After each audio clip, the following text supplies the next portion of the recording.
We got 3 whole likes, guys. I think we Hell are yeah. live. We are live. All Yes. right. Welcome to the stream, Mr. Simji. Welcome to the Thank you. podcast. Yep. And if you're the here off-topic early, how many people? podcast. Yeah, how many people we got? We got 7 people in here early. Vic, aloha, man. How are you?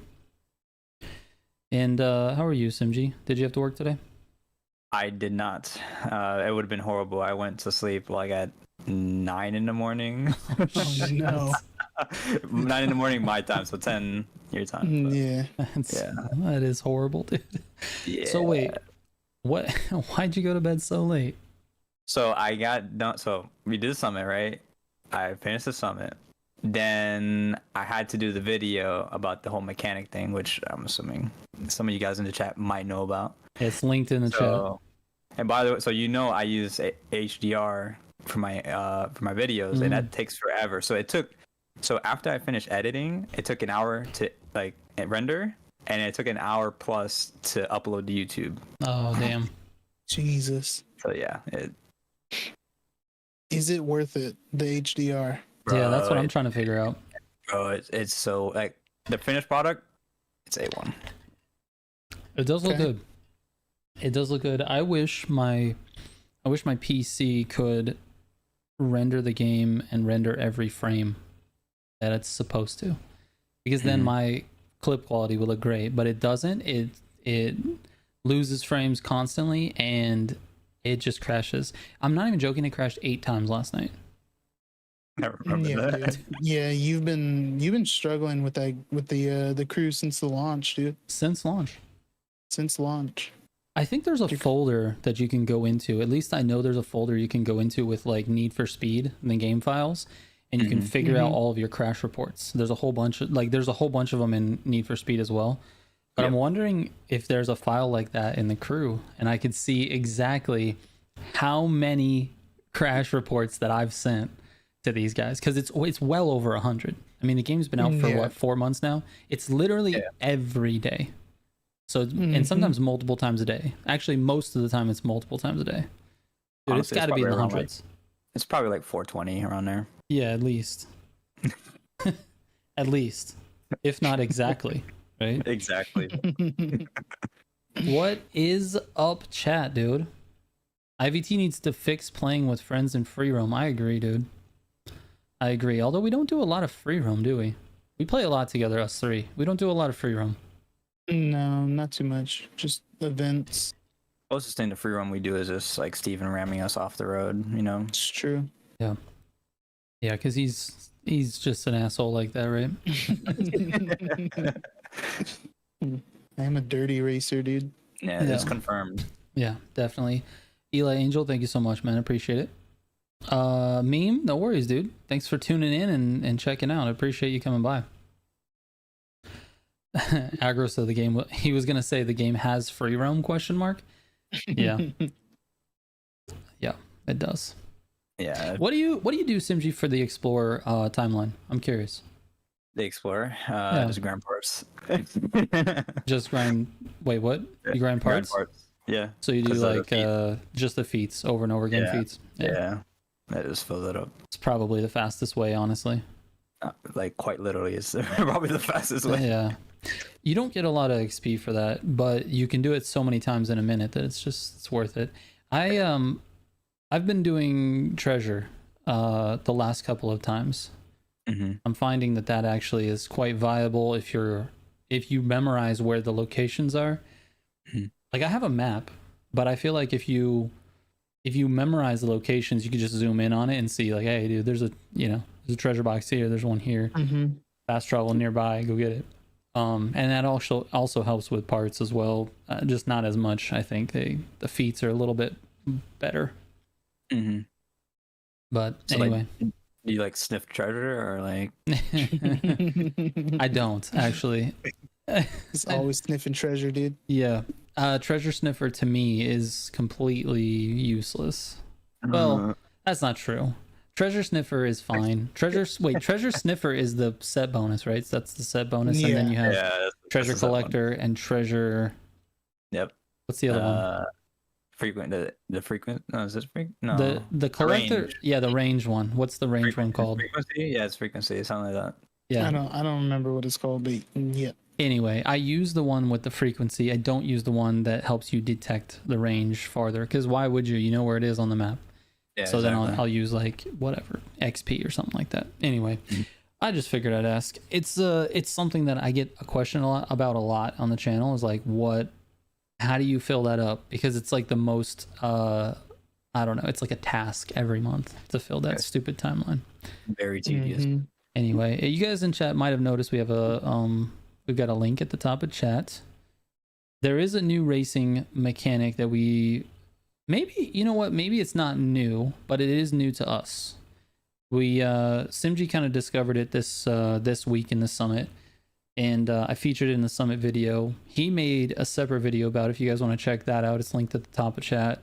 I think it's smart to go check that out and then come back and hang out with us and talk about it, because I'm gonna give you guys my little opinion on it for now. I think over time maybe this changes, but for right now, I think the mechanic itself, which is, for anyone who doesn't know or doesn't want to go watch the video, it's you crash your bike, let's say in this case, into a wall and reset at a checkpoint, and it respawns you with full NOS.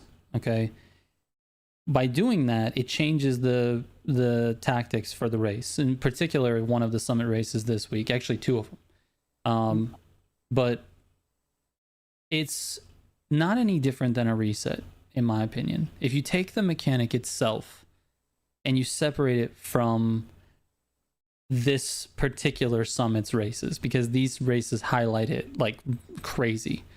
If you take it just by itself, you are crashing, then resetting into a full NOS, which is exactly the way the game was designed. Like, if you crash, the game is sort of giving you this sort of like catch-up mechanic. Here you go. Here's some NOS so you can get back into the race. That's the idea anyway.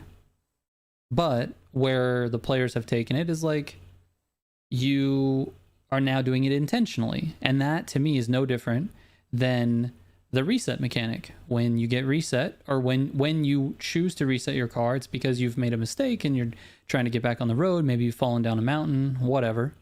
You reset, you get back on the track. So it's no different, really. Players are now using resets for time gain, and now they're using this mechanic for time gain. So I don't know that it's any different. But this summit is like, it's like to the max, dude. You have to you use it like 10 times or more in that one race. And I think that is what irritates people. If we did that, let me ask you, if we did that one time, if there was one reset corner where you just slam into a wall, reset, keep going, would anybody complain about it being, I mean, sure, somebody, but I don't feel like a lot of people would have a problem with it. No, I think the fact that in this case it's the most extreme outlier case that you can use it on basically all the hairpins is why it's so polarizing. Mm-hmm. If it was one corner, I think there will still be people that complain about it because it's kind of like still cheesy. Of course, yeah. But it would not be as much of a, I guess, like a whole just for frustration about it. Yeah. Yeah, but even myself though, like, because I've always been someone who says I don't really care if the reset tactic is in the game or not. I'm just gonna, if it's the fastest way to go through a race, I'm gonna let you guys know. That's sort of my take on it, and it's the same with these. But even me, I was watching like your runs on it and my own run on it, and I'm just like this is not even racing anymore. Like this is extreme, dude. And it's not, but that's the thing. Like, you take one of them and it's not any different than just resetting. So like, I can't really, I don't know. I don't feel any different about it. I just feel like this one particular race, there's too much of it. There's too much of it. Yeah. This was like a very like rare case where it's actually something that's going to work. Like, you have the perfect combo of the bike, which is crazy easy to crash out. Yep. And then the whole track is hairpins that are, walled on the outside. So it's like, it's not going to be viable in like every race that you're doing. Right.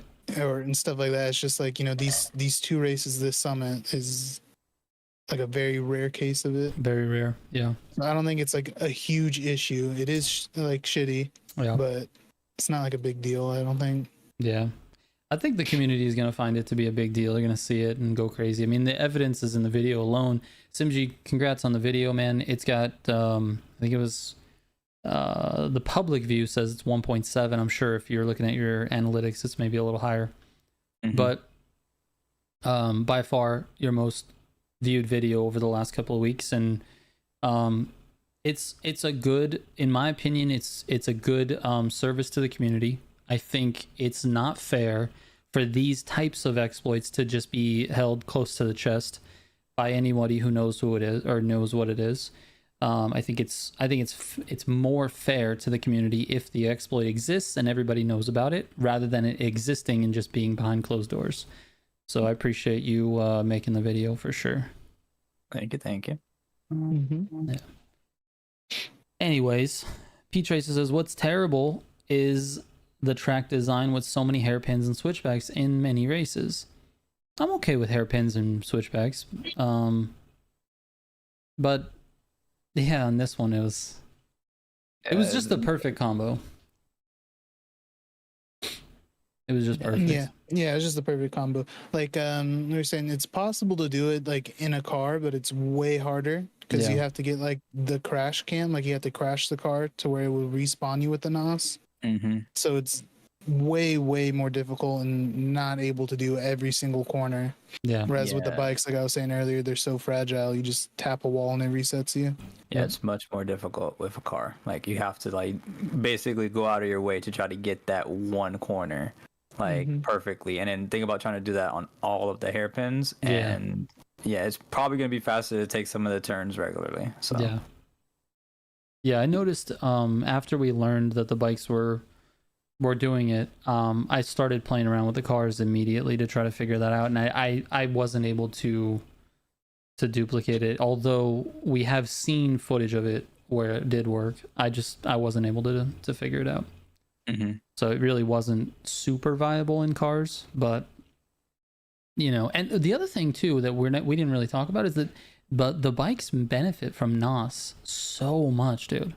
Like they need up the to NOS, speed. bro, and they go crazy fast when you can dump it in there. So I feel like that also is a big one.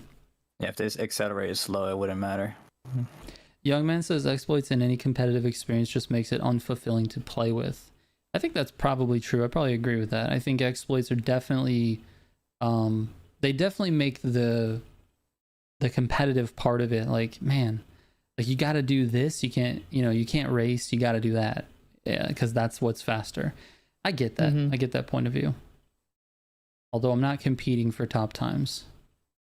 So I don't know. What do you think from your perspective, though? Like, since you're competing for some of the best times in the game, and do you feel that way? Like, do you feel like exploits kind of ruin the experience a little bit, or?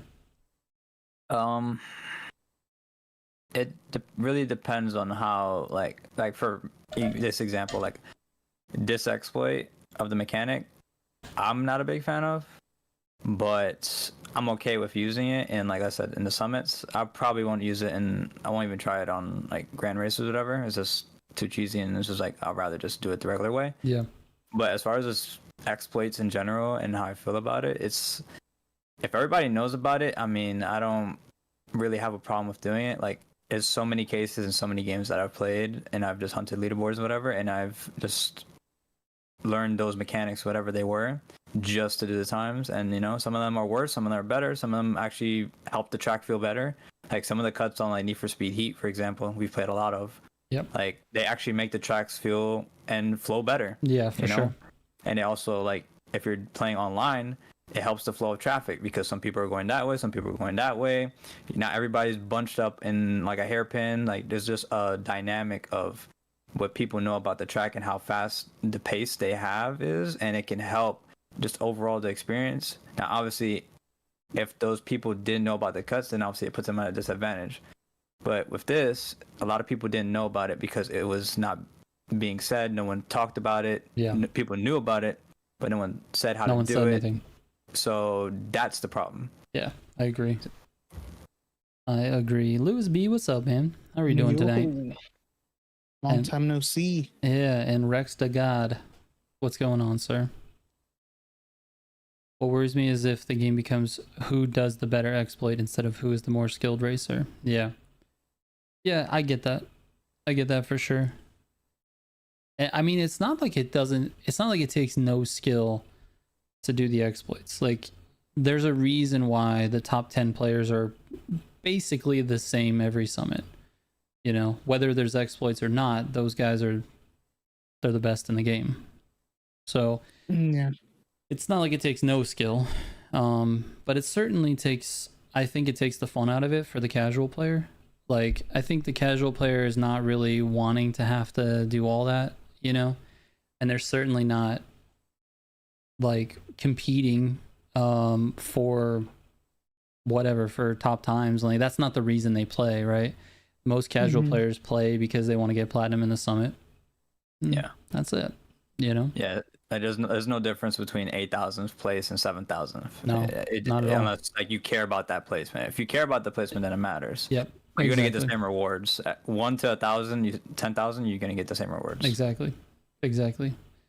And that's the thing. Like, the kind of going, I don't want to bring this up again, but I just going back to the whole wheel mode conversation is like, the wheel mode conversation was so irrelevant to a lot of players, and I think it just got out of hand. But the people who really cared about it were the people that were just outside of platinum. I mean, they were like just struggling to get in platinum every week, and just like, you know, some weeks gold, some weeks platinum, and they just feel like something out of their control is causing them to not be able to get in platinum every week. And I think they will fall into a similar trap with this type of thing, because this feels like an exploit that, although is available to them and they can do it, it's not necessarily widely known. And now that it's sort of coming out that not only was it not widely known, it will be now, I think, but there were players, you know, who were taking advantage of it for however long, you know, before we actually, I say we, it was mostly you, I think, that figured it out last night, but yeah, before it actually was figured out and then shared. So I think they definitely have an okay complaint, I think, with this one, but I don't know. It's just interesting, man. Like I said, I don't see it as any different than a reset, like, at all. I think it's the same thing. It's literally a reset. It literally is a reset. That's the only difference. Yeah. But I mean, as far as like whether it's more cheesy or less cheesy or cheating or not cheating, I don't see it any different. I feel like it's the same amount of cheese. It's the same amount of not cheating at all. It's literally taking advantage of something that's in the game. And it just happened to be where you did it fucking 20 times in this race, dude. Yeah, like I said, exactly. Like it's just like an influx of just like, this is literally the perfect situation for this. It's it's wild. The perfect storm. Yeah, it's wild, honestly. Yeah, we're definitely not going to be seeing this used like every single week. No. It's not like this new big problem that's been developed in the game. No. Also, just a quick side note, with this event, we were forced to use a bike, but there was someone who was abusing the car switch exploit and finding themselves at the top of the leaderboard. So if anybody's wondering if, like, in future summits where we can use, let's say, any racing car or any street car, if they're wondering, oh, I can use a bike if it's track specific, that, you know, you can reset like this and get full NOS, and then that bike's gonna be faster. Like, I just don't think so. I think we saw the most extreme case this week, and the car was still faster. So I think I don't think this is going to be a widespread thing. I think it's literally it's going to be very exclusive to bikes, even though it's possible in cars. It's just not as easy. I think it'll be much more widespread when it comes to a bike event. So I don't think we're going to see a lot of bike events going forward, to be honest with you. No. I mean, I wouldn't be mad about that, honestly. Yeah. Stacy says she's gotten 4 ads since the podcast started. Why? Where's my settings? Unbelievable. I cannot believe this. This How is could what we were you? talking about last time. Just unlimited ads. He's just running and watching his own ads. That's Yeah. ridiculous. The new meta confirmed. Automotive guy said, "Me too." That's terrible. 4 is a lot. 1, 2, okay. We've only been streaming for 20 minutes. Shouldn't be 1 every 5 minutes. Hey Trigger, what about pizza? All right. What do you want to talk about pizza, Jace? What do you want to talk about? Let's talk about pizza. I'm fine. All right. Best pizza. Like what? The best ever. What place? Oh, what place? Are we talking? Franchise. Like Okay, not like mom and franchise. pop shop. Yeah. Okay. Like, Hmm. I'm going Domino's. Wow. Okay. At least where I live over here, the Domino's over by my house is really good. Okay. I can vouch for it that it's good for sure. I don't think Domino's is bad. Domino's actually is nice because it's fairly cheap also. Yeah. I think for the money it's the best bang for their buck. But I sense there's a but here. Well, yeah, I mean, first of all, Little Caesars, I'm just going to say this. Little Caesars is not good pizza. It's fine if you want pizza and you just don't have any money. For It's $5 for a pizza, that's That's a good what I'm saying. $5 spend. Bro. That's what I'm That's a saying. good $5 spend. It's very valuable. Yeah. And instead of getting a 4 for $4, $1 more and you get a whole pizza. Come on. Like, Exactly. Yeah, can't go wrong. Exactly. And I'm fine with that. I'm okay with that. Domino's, I feel like, tastes a little better than Little Caesars. But A lot better, bro. Okay, a lot better. A lot better. But it's a toss up for me between Domino's and Papa John's. really, Yeah. And I'll tell you, there's one reason why. I'm a guy who likes spicy stuff. Like I like, hot sauce on everything. I like jalapenos. And just spice. Spice is good for me. And this is something that Papa John's puts in every single box, and it's just a peppercini. And I love a peppercini with my pizza. Yeah, that is true. It's just a nice little at the end. The there. actual pizza itself, though, dude, I prefer Domino's over Papa John's or Pizza Hut. Yeah. Oh, I forgot about Pizza Hut. I haven't eaten pizza in so long. honestly, No. Pizza Hut tastes like freaking cardboard. I'm just Yeah, saying. Pizza Hut's trash. What about you, Sam? What's your Simji? Papa John's all the way. Not Papa even John's? a question. Oh. Not even a question, bro. Nah, bro. You I've get had- a pizza and some breadsticks, the original ones, bro. Is Yeah, set. I've had good Papa John's. I think it's just one of those things where it's like location based. Yeah. Like, as I've also had really shit Domino's and other places, but like Yeah, at my true. house, if I were to get like a pizza delivered or something, the Domino's one's always the best. And 9 says Domino's over Papa John's is crazy, dude. I know, right? I will say this. Thank you. All right, Thank you. so if we're not thinking about money here, then I have to go Papa John's. But if we're talking about like what's the best bang for your buck, I think Domino's wins because it's the best flavor for how cheap you can get the pizza. You can get a large pizza, one topping for $7.99. Like that's legit.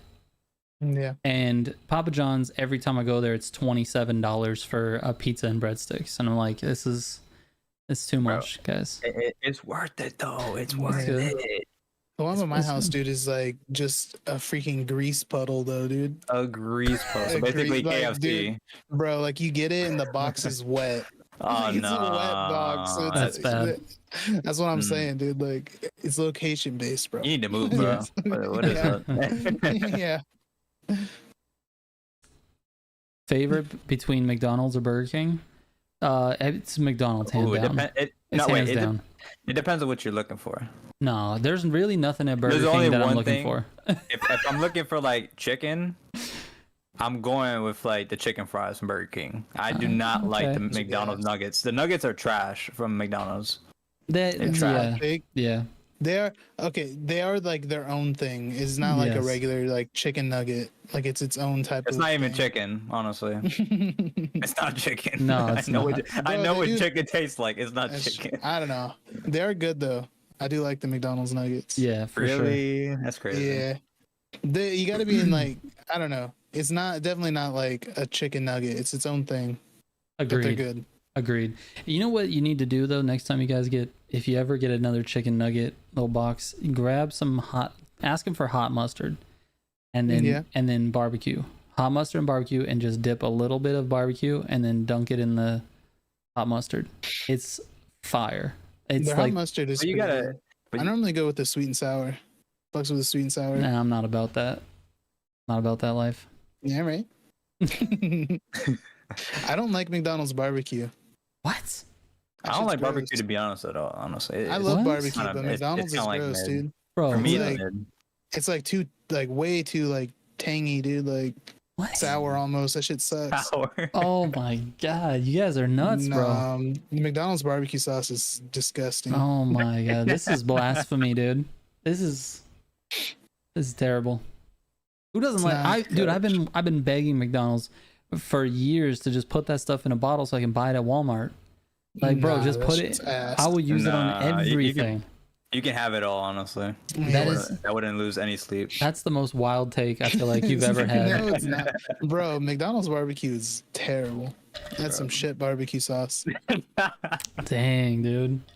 So Get what's burned. what's the best barbecue sauce then? Like in a fast food chain. In a fast food chain, that's tough. Actually, I'm trying to. I don't even know. I'm trying to think.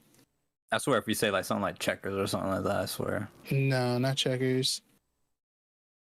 Yeah, they don't. Wendy's is good, Stacy. Yeah, Wendy's is good. Carl's Jr. has good barbecue sauce. Carl's Jr. barbecue sauce is kind of weird, bro. I mean, It is it's a little good. weird. It's It's good. not regular. It's good. I'd take that It's over just- McDonald's though any day, dude. Oh my god, bro. All right. All right, dude. All right. Oh, brother, this guy's stinks. All right, dude. Wendy's chicken is the best fast food chicken. Not like from a chicken place, but like from just a regular burger joint. Like you can get like chicken sandwiches and stuff. Wendy's has the best Yeah. chicken. It's always chicken been the nuggets. best. The chicken It's good. nuggets, the chicken Their sandwiches, spicy nuggets are fire. spicy dude. nuggets are fire. Bro. Like I'm all about it. So Wendy's kills it, but their burgers suck, bro. Give me the Their burgers fucking are give me the weird. round patty, dude. I don't need no square patties, dude. Yeah, Just give me a like- round patty. Why is the bun always soggy? Like get it together, Wendy's. Come on, man. I will say, yeah, I've noticed that the buns are also soggy. They're so soggy, bro. No thanks. Not my thing. Anyways, we got a new car this week, guys. Oh, Was that a good Wait, what? was that a good transition? Is that your segue? All That's my right, dude. segue, dude. that's take like it. to our sponsor. All right. So Simji, have you tried the Volkswagen, the electric R? Have you like really tested it out? I tried it, and I am still not a fan of it, honestly. Really? Okay. It's just understeers, bro. I don't like understeer. Did you put a tune on it? I put quite a bit of a tune on it. You know, I could maybe Okay. add some more stuff to it, but it's Yeah, I only used it in the that one summit event, and the little tune that I did to it made it feel a lot better. But I have to actually like take it out and drive it, you know, Yeah. before I can say if I really like it or not. Yeah. So I put out my video today. I'm sure you guys probably saw it. Well, I know Steven did because he edited the video. But Simji, I don't know if you saw it or not. I think there's some context that I didn't include in there just because I really wasn't feeling good today. For most of the day, actually, I feel pretty good now. But the context that I think I missed, which I wish I would have put in there, was that the Camaro for me is very uncomfortable still. Like, I don't have a very good grasp of how to drive it the best. I feel like I'm good. I'm okay with it, but I'm not there yet. And so I think that definitely affected the results of that video. Like 100%. But I'm also less familiar with the electric R. Like we just got it yesterday. And I effortlessly ran my best time ever and my very first 38 on that course. So I feel like that is part of the story as well. And I don't know that it's better. I just think it might be more user friendly. Is that fair to say? I can see that it's like you can you can have an easier time with less experience. Now, I will have to say, and I have to add, if you gain that extra experience and you're able to drive those two cars at a more optimal way consistently, I believe the results will speak for themselves. Yeah, maybe. I'm not horrible with the Camaro. I did run, I think, my second best time ever with it, and my first with the electric R. So I don't know that I'm necessarily bad with it. It's just, I think there's like another level. You know, like when you first learn the RSR, Need for Speed Heat, and you're like, oh, this car is so fast, blah blah blah. You're like, wow, I can run the fastest time on it ever. And then you really learn it, and you learn what it's capable of, and you're like, whoa, this car is way faster than I thought it was. And that's, I think, I haven't got there yet with the Camaro. I know it's fast. I just don't know. Maybe I just don't know how to drive it yet. I'm open to the idea of that. For right now, I think I'm faster with the electric car. I mean, and that's fine. Like you said, for your driving style, it works for you. Yeah. But I think if you were to put more time into the Camaro, like actually, like put some seat time into there, I think you'll be like, yo, this Volkswagen is actually, you know, it could sit in the corner. It could get some dust, you know. I don't know. It's I think that there's, oh man, I don't know. Yeah, I think there's just levels. There's levels to the game. And every level that you get, every level that you progress through as a player, as you know, as a driver, you new things start to become available to you, new tricks in your bag. And I think when you have all the tricks in the bag, that's the perfect person to be able to tell you what car is like the fastest in the game. Is the person who knows everything about it and can drive the car to its full potential. That's the person you want to trust. Everyone else is just their opinion based on their driving skill. And that could whatever works better for them as well. Yeah. And that could be said for literally my entire channel and all my content. So, I don't know. It's interesting though. It is interesting. There's lots of levels to this game, and I don't think people really think about it that way. When you have Riz in the bag, you are the meta. Agreed. I saw a question from Goliath. How about that Scotto's Audi though? Yeah. Going away lobbies. To be honest with you, I don't know. I drove it a little bit when we had early access to it, and then I drove it for the playlist, and that's it. It seemed like it did okay. I don't know. I'm not really sure, to be honest with you. Yeah, I don't know. I've only used it in that one grand race we did before the summit. Other than that, I haven't messed with it. Yeah, it's pretty solid. Okay. Goliath says it slays. Goliath, I have a question for you. Actually, you said you can't stand driving the bolide. Have you tried the bolide since the introduction of wheel mode? Because I'm curious what your thoughts are on that, and how it changes the dynamic of that car. It turns from a brick to a brick on skates. Wheel mode doesn't fix it. Okay. Yeah, it's a good point. All right. Yeah, it's a more heavier brick. Yeah. Jace has been asking for a while, man. Have you had Sam's Club pizza, Mike? I It's like have. the 10th time he's asked this. Did he in the chat? I missed it every time. Yeah. Jace, Well, I'm sorry. we were talking about the cars, I think, so we Okay. haven't really been able to answer it. Jace, I'm terrible at chat. I'm really bad at it. I'm a YouTuber first, and then I'm a poor excuse for a streamer. I'll just put it that way. Yeah, I've had Sam's Club pizza. It is good. It is good. But here's the thing. Anytime I think about eating at Sam's Club, the first thing that comes to mind is, number one, the cups that they serve liquid in is foam, which is fire. Like all these places serving drinks in paper or cardboard cups, like that can fuck off. Bad. Foam, bring the foam. All right, that's number And one. the ice, bro. And the ice, and then on top of that, I think ices. You can get an icy at Sam's Club. Cherry icy. Oh, And That's so great, dude. that is when I think Sam's Club food, that's what I think of. Their pizza is fine. It's okay. It needs to be cut into smaller pieces. You guys are insane. But aside from it is that, a huge piece. But I mean, that's good though. You get one piece, it's the size of two. yeah. Take that. I'm good with it. Nah, bro, forget the pizza, bro. The slushies. Oh my gosh. Yeah, those are good.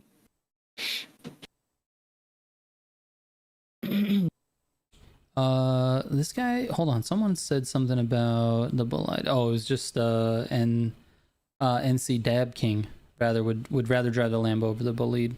I'm assuming he's referencing the That's a smart racer right there. the Gallardo.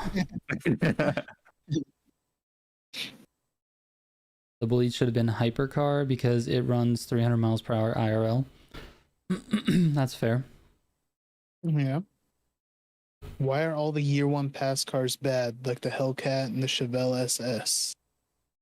I don't know, but both of those Yeah, I don't know either. both of those cars seem to be bad, but I feel like muscle cars in general get bad representation here in video games. However, they're not the fastest cars in real life either. I mean, sure, they'll drive really fast in a straight line, but if you want to take a track, it's well, they have to get traction first of all. Exactly. Like it takes them forever just to get traction. It does. You need 24-inch slicks on the back is what you need. And you need to freaking heat up the ground under it just to get some traction. Yep. Yeah, Dab King's right. Muscle cars ain't good in racing games or real life. It's true, but they are pretty. Oh, yeah, some nice ones. They look nice. They look nice parked. Yeah. Yeah, they suck to drive also. I mean, you probably feel good driving it. You're like, oh my god, look at how cool I am in this 67. Yeah. The sounds and everything is sick, dude. But yeah, you step on it and you're like, oh god. You hear that puppy? Yeah. You take a turn and it's like bouncing and spaceship falling apart. The steering wheel's very thin and you can't. Yeah, I mean it's terrible. It's probably a very terrible ride, but they look great parked. Oh yeah, not moving now. No, parked. No. Too drifty. Jay says Dom's Charger. Looks good. It's fine. Yeah. Sick car, dude. Yeah. It's pretty good. I like seeing these videos that I've seen recently on my Instagram Reels feed of I don't know, like you'll get like a Hellcat or a Charger or some modern muscle car pulls up on like a Lamborghini, and the Lamborghini has like a a cam on the back, is like a GoPro on the back of the car and everything, and the Lamborghini just gets annihilated on a freeway, and it's like, well, yeah, you go straight in a straight line with starting at 40 miles per hour. Yes, of course, a car that's a muscle car that's tuned is going to have just the raw power just to go straight, of course. But it's just funny. I just like seeing it. I don't know why I like seeing this. The people in the Lamborghinis just think I'm in a Lamborghini, dude. Nothing's gonna beat me, and then they get dusted by a C6. Yeah, I mean they can go to a drag strip and get gapped by a Civic. So. Exactly. Yeah. Exactly. The Civics are just ridiculous. Yeah. Yeah. Well, they're just so light. If you just modify, most cars you could modify and get them into like the same 10-second range, like a Lamborghini. But I have to say, rotaries are underrated.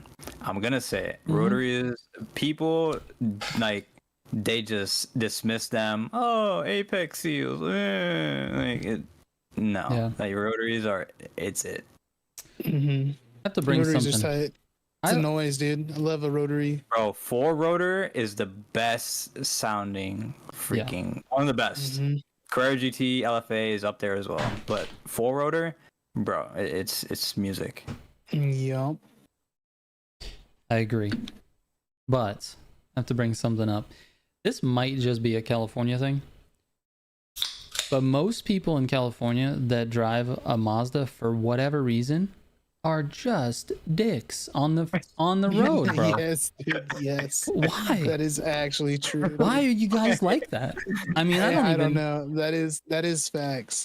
dude. I like. Well, yeah. They're the worst, dude. It's Mazda, like any type of Mazda. It could be any type of Mazda. As long as you see the brand and it's like, this guy's a piece of shit. He's a piece of shit. That's how we. And they always are. They always are. It's kind of like you hear about like BMWs, like in other places, like, oh, you know, they don't use their turn signals or whatever, and that's like Mazdas here. Nah, what's worse is the freaking Infinity G35 owners, like the old ones that they just put they put a straight pipe on it and it sounds like a fart can. Yes. Yeah, dude. Yeah, that's. No, dude, that sounds awesome. That sounds great. Yeah, waking up. You see a freaking clapped out Nissan Altima going 100 down the highway. Yeah, you're like, is that GTR? And you look at it, it's like, oh, it's a freaking G35. Dude, look at Killer Guy. He says, I have a Mazda. I've slid through a few gaps I shouldn't have. See, exactly. Respect. But you want a Mazda, you could do that. It's just funny, man. I don't know what it is. I don't have anything against them, but it just seemed like that. I live in California my entire life. Yeah, dude. It's just like, damn, this guy's riding my ass. And then you look back and it's a freaking Mazda 3. What do you mean by that? You know what I mean by that. Yeah, I'm flipping that right now. Hold on. Might as well. What's the timestamp on this? We need another clip here. Nah, but to be honest, like when I see people LS, I understand it, you know, light chassis, LS swap them RX-7, cool, but I don't like that, honestly. Me personally, I would keep the rotary in there. Yeah, dude. Yeah, I mean, it just depends on what you're doing, right?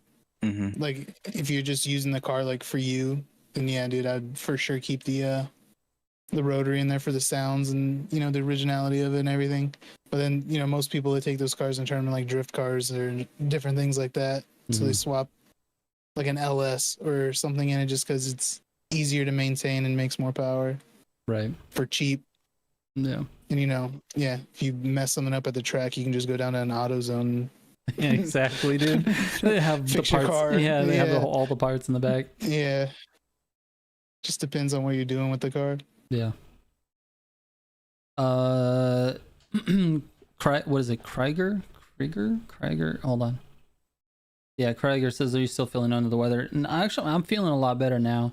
I think, honestly, it might have been food poisoning that made me feel bad. Yeah. I ate some Chipotle for dinner last night, and I got the chicken, and it wasn't like the normal like Chipotle shits that you get. Like, it's not that, because I know that feels different.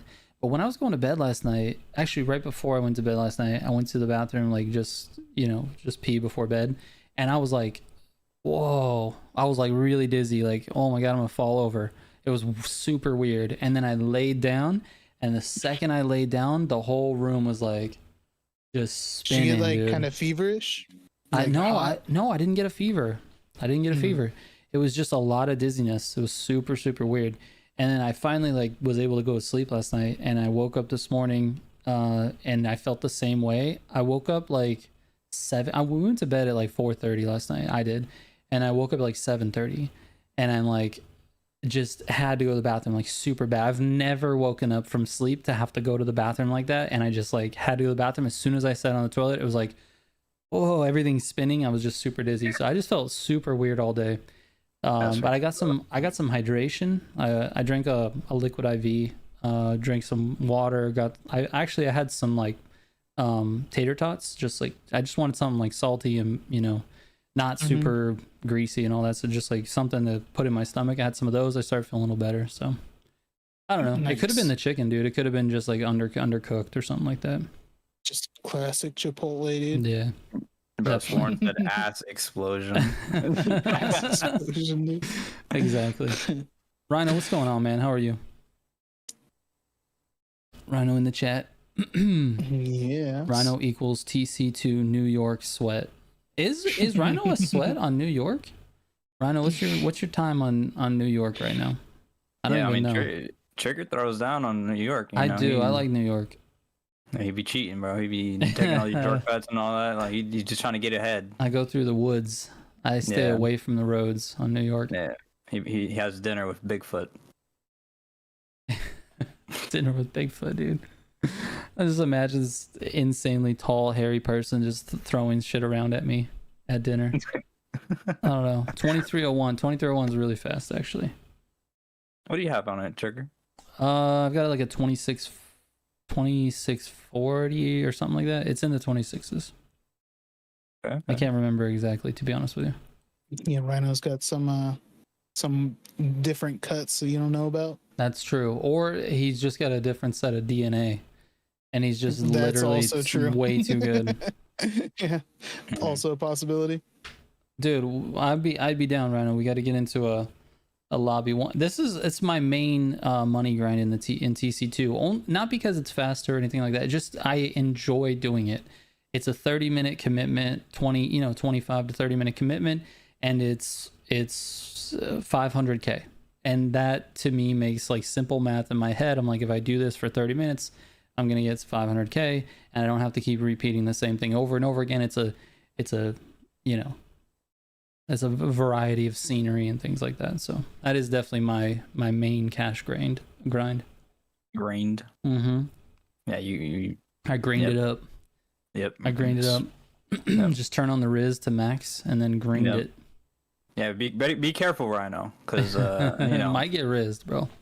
Trigger is known as the Rizzler. Yeah. Okay. I might have to. Yeah, dude. I might have to throw one of these at you.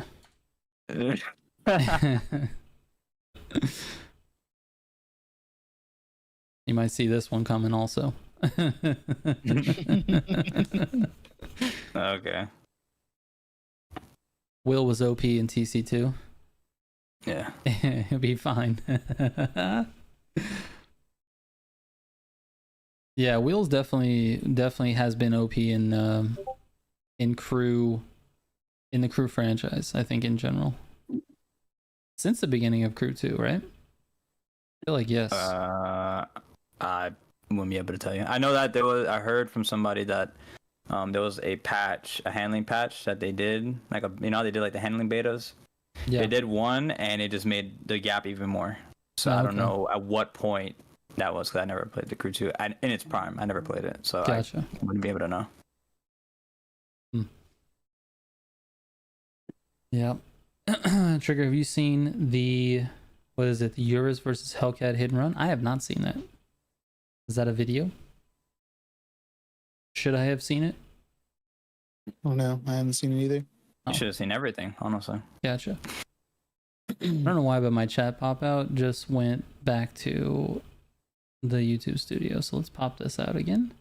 Because then it's over there. And if I'm looking over there, I'm not looking at the camera, which is over here. Oh my god. So I know, streamer things.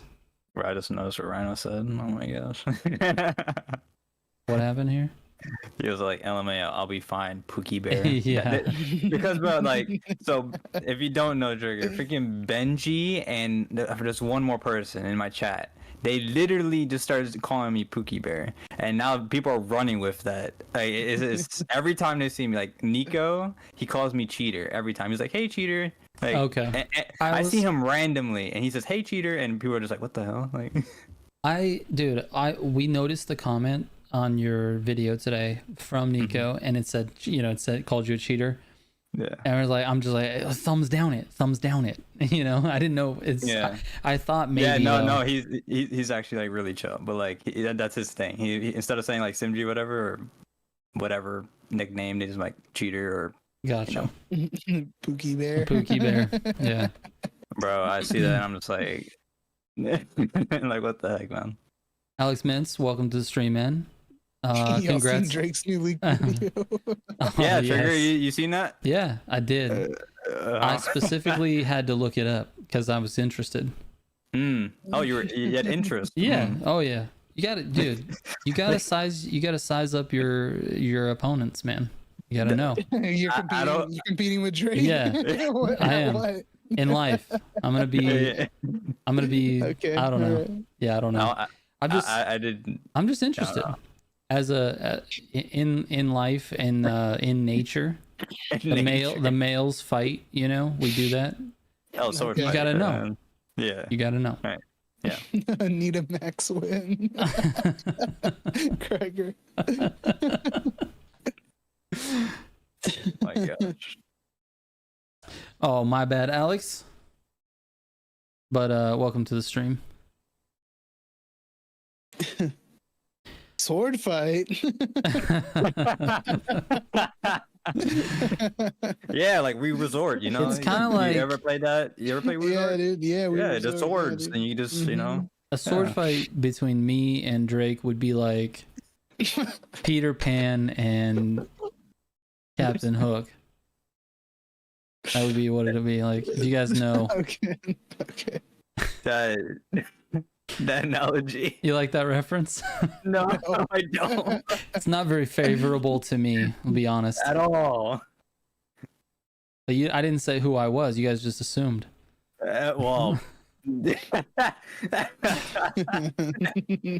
know why you assumed? Because you both saw his video. I plead the fifth. I You never. saw it. You No, saw it.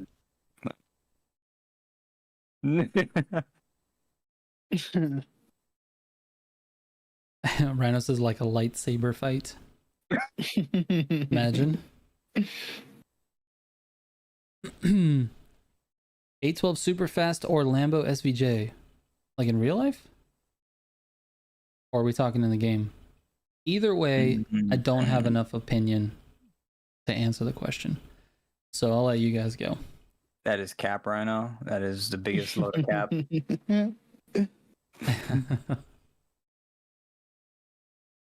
You gotta make a video of some dude cheats. I mean, go for it, man. I mean, just make sure it's like top tier. The satire got to be there. You know what I'm saying? Sarcasm needs to be there. You know.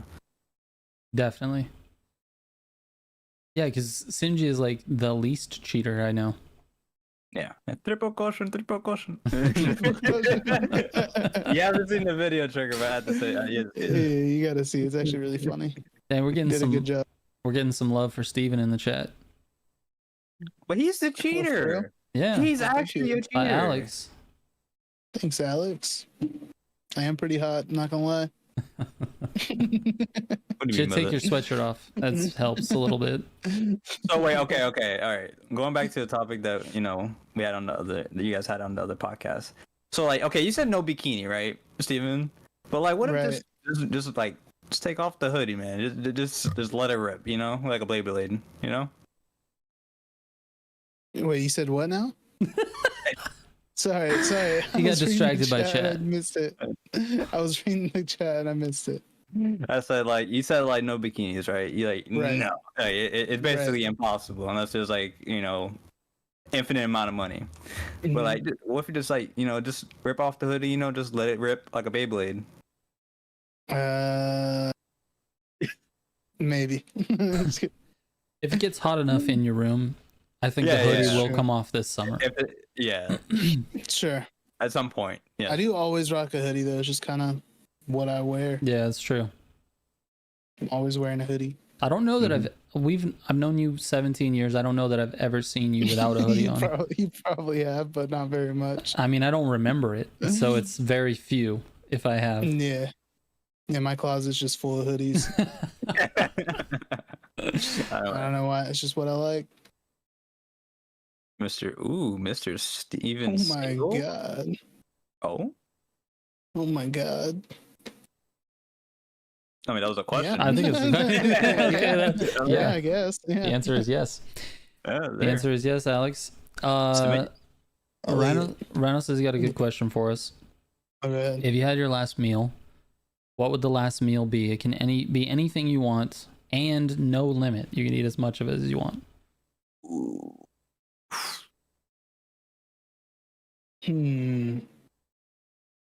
Honestly, I'm gonna just go to easy route.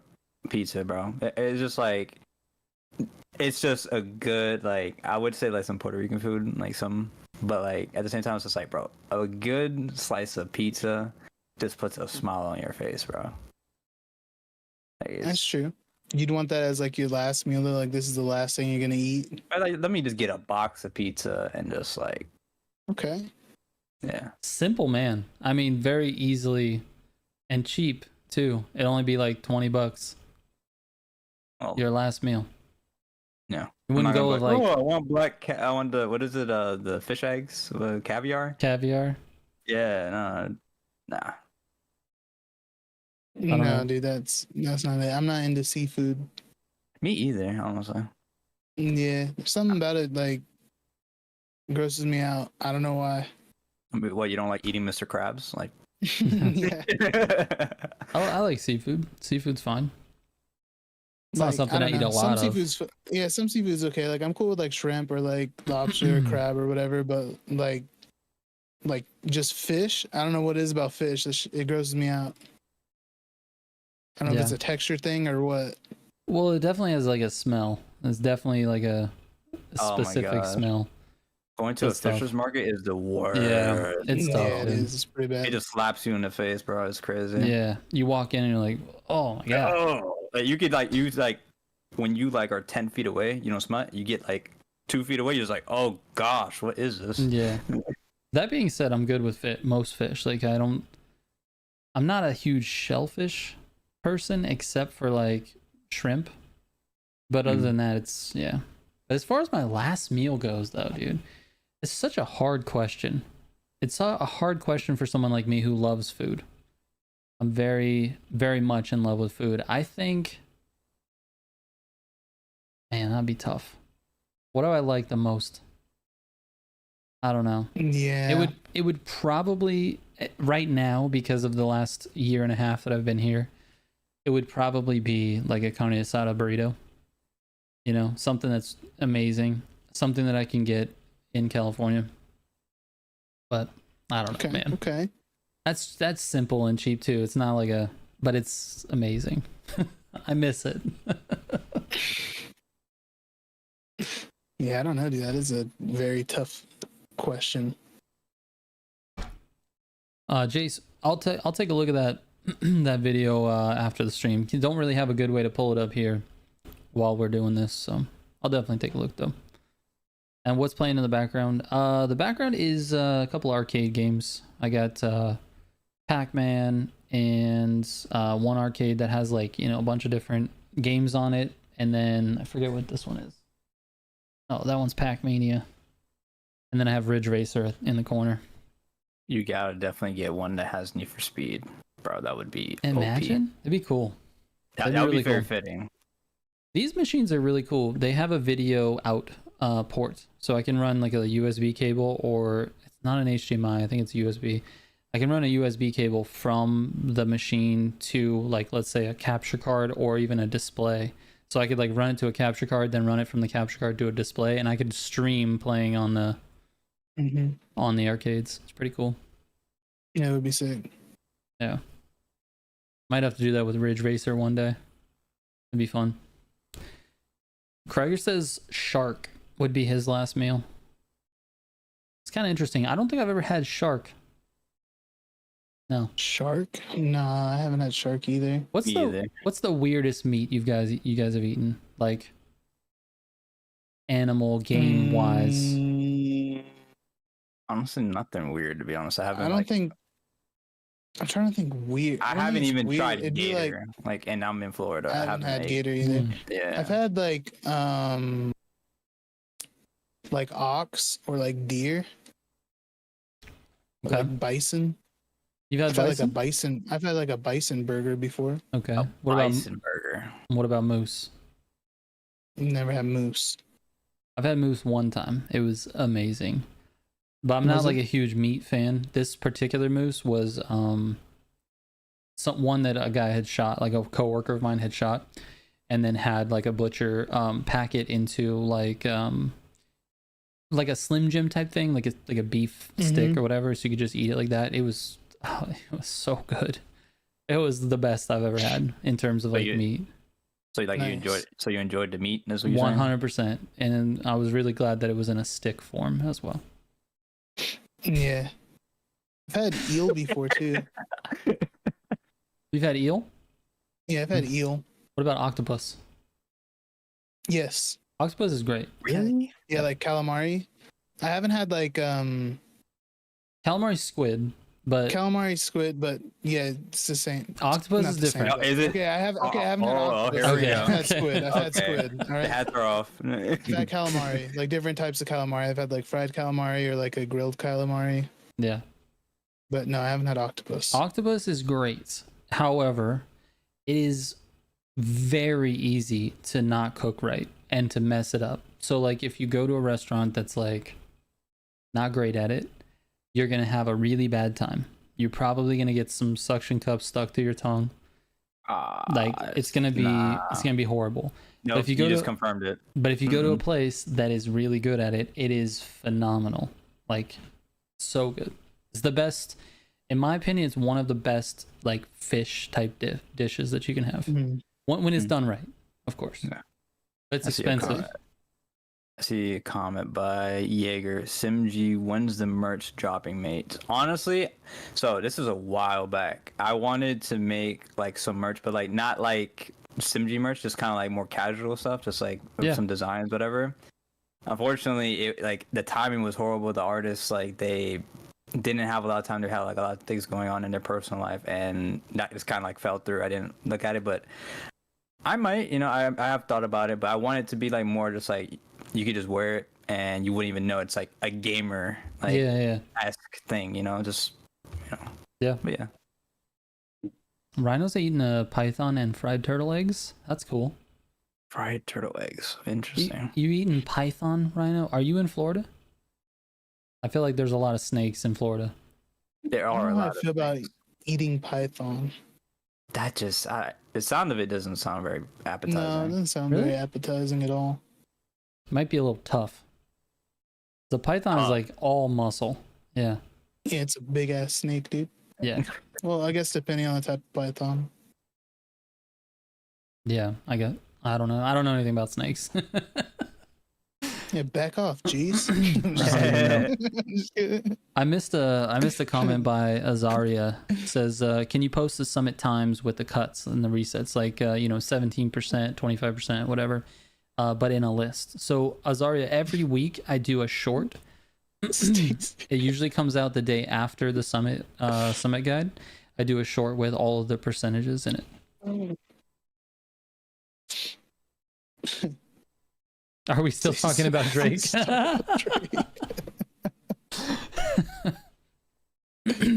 Well, we know she's seen it. That's unfortunate for me. Yeah, bro. I can see why you're sizing up. You're just like, all right, you're gonna have to battle it That out. settles it. I'm gonna have to kill him. That's funny, dude. I'm just kidding, internet. Let's see. Gregor wants to eat a megalodon. You gotta find it first. I don't even know how that would happen. I'm lost on that one. Is it listed? I have to read them off to my husband while he's driving. I'm his co-pilot. That is hilarious, but also awesome. Yes, sorry, it has captions, so it'll be a short that comes out. You can, if you go to the channel and look at my past shorts, you'll see one that has all the cuts in it, and that it does have captions, so you'll be able to just read the captions off the video. It doesn't. The problem is, Azaria, the short doesn't have like a real good visual display of the shorts. It just shows you what percentages the races, or what percentage of the race they are at. So hopefully that helps.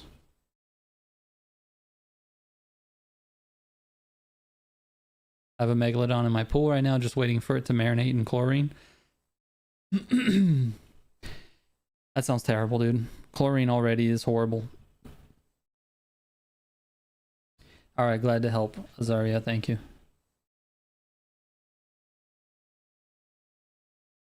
Mr. Risen will taste all the dinosaurs. What do you mean by the eaten dinosaurs? No, like T-Rex and all that. Okay. Yeah. All right. Clip says, got a question. Is the rough RUF Porsche, or did they steal their brand? To be honest with you, I really don't know the background of the roof or rough brand. I'm not sure. It definitely So seems like it's connected with Porsche though. Yeah, yeah, like the same body like style. I know that at least for video games, like those that didn't have the Porsche license, they just went and got rough in the game to like because they're basically the same thing. That's like, at least for the models that they had. But as far as like in real life, I don't know how that works. Yeah. Yeah, me neither. Because it's the same with like what is it, Celine? They have a bunch of cars that look identical to like Ford Mustangs and Yeah. stuff. It works the same way, I'm guessing. Yeah, I have no idea if there's like a relationship there or what. Yeah. Automotive guy says rough is like Hennessy Performance and Saline. Okay, so you hit the nail on the head there. Nice. Honestly, like the Roush Mustangs and all that, that's dope. I find that like actually pretty nice. Like Yeah. not the Mustangs themselves, but just like Roush, like adding on to. Yeah. Like, Mm-hmm. Yeah. There's a lot of that like super niche, like It's like RTR.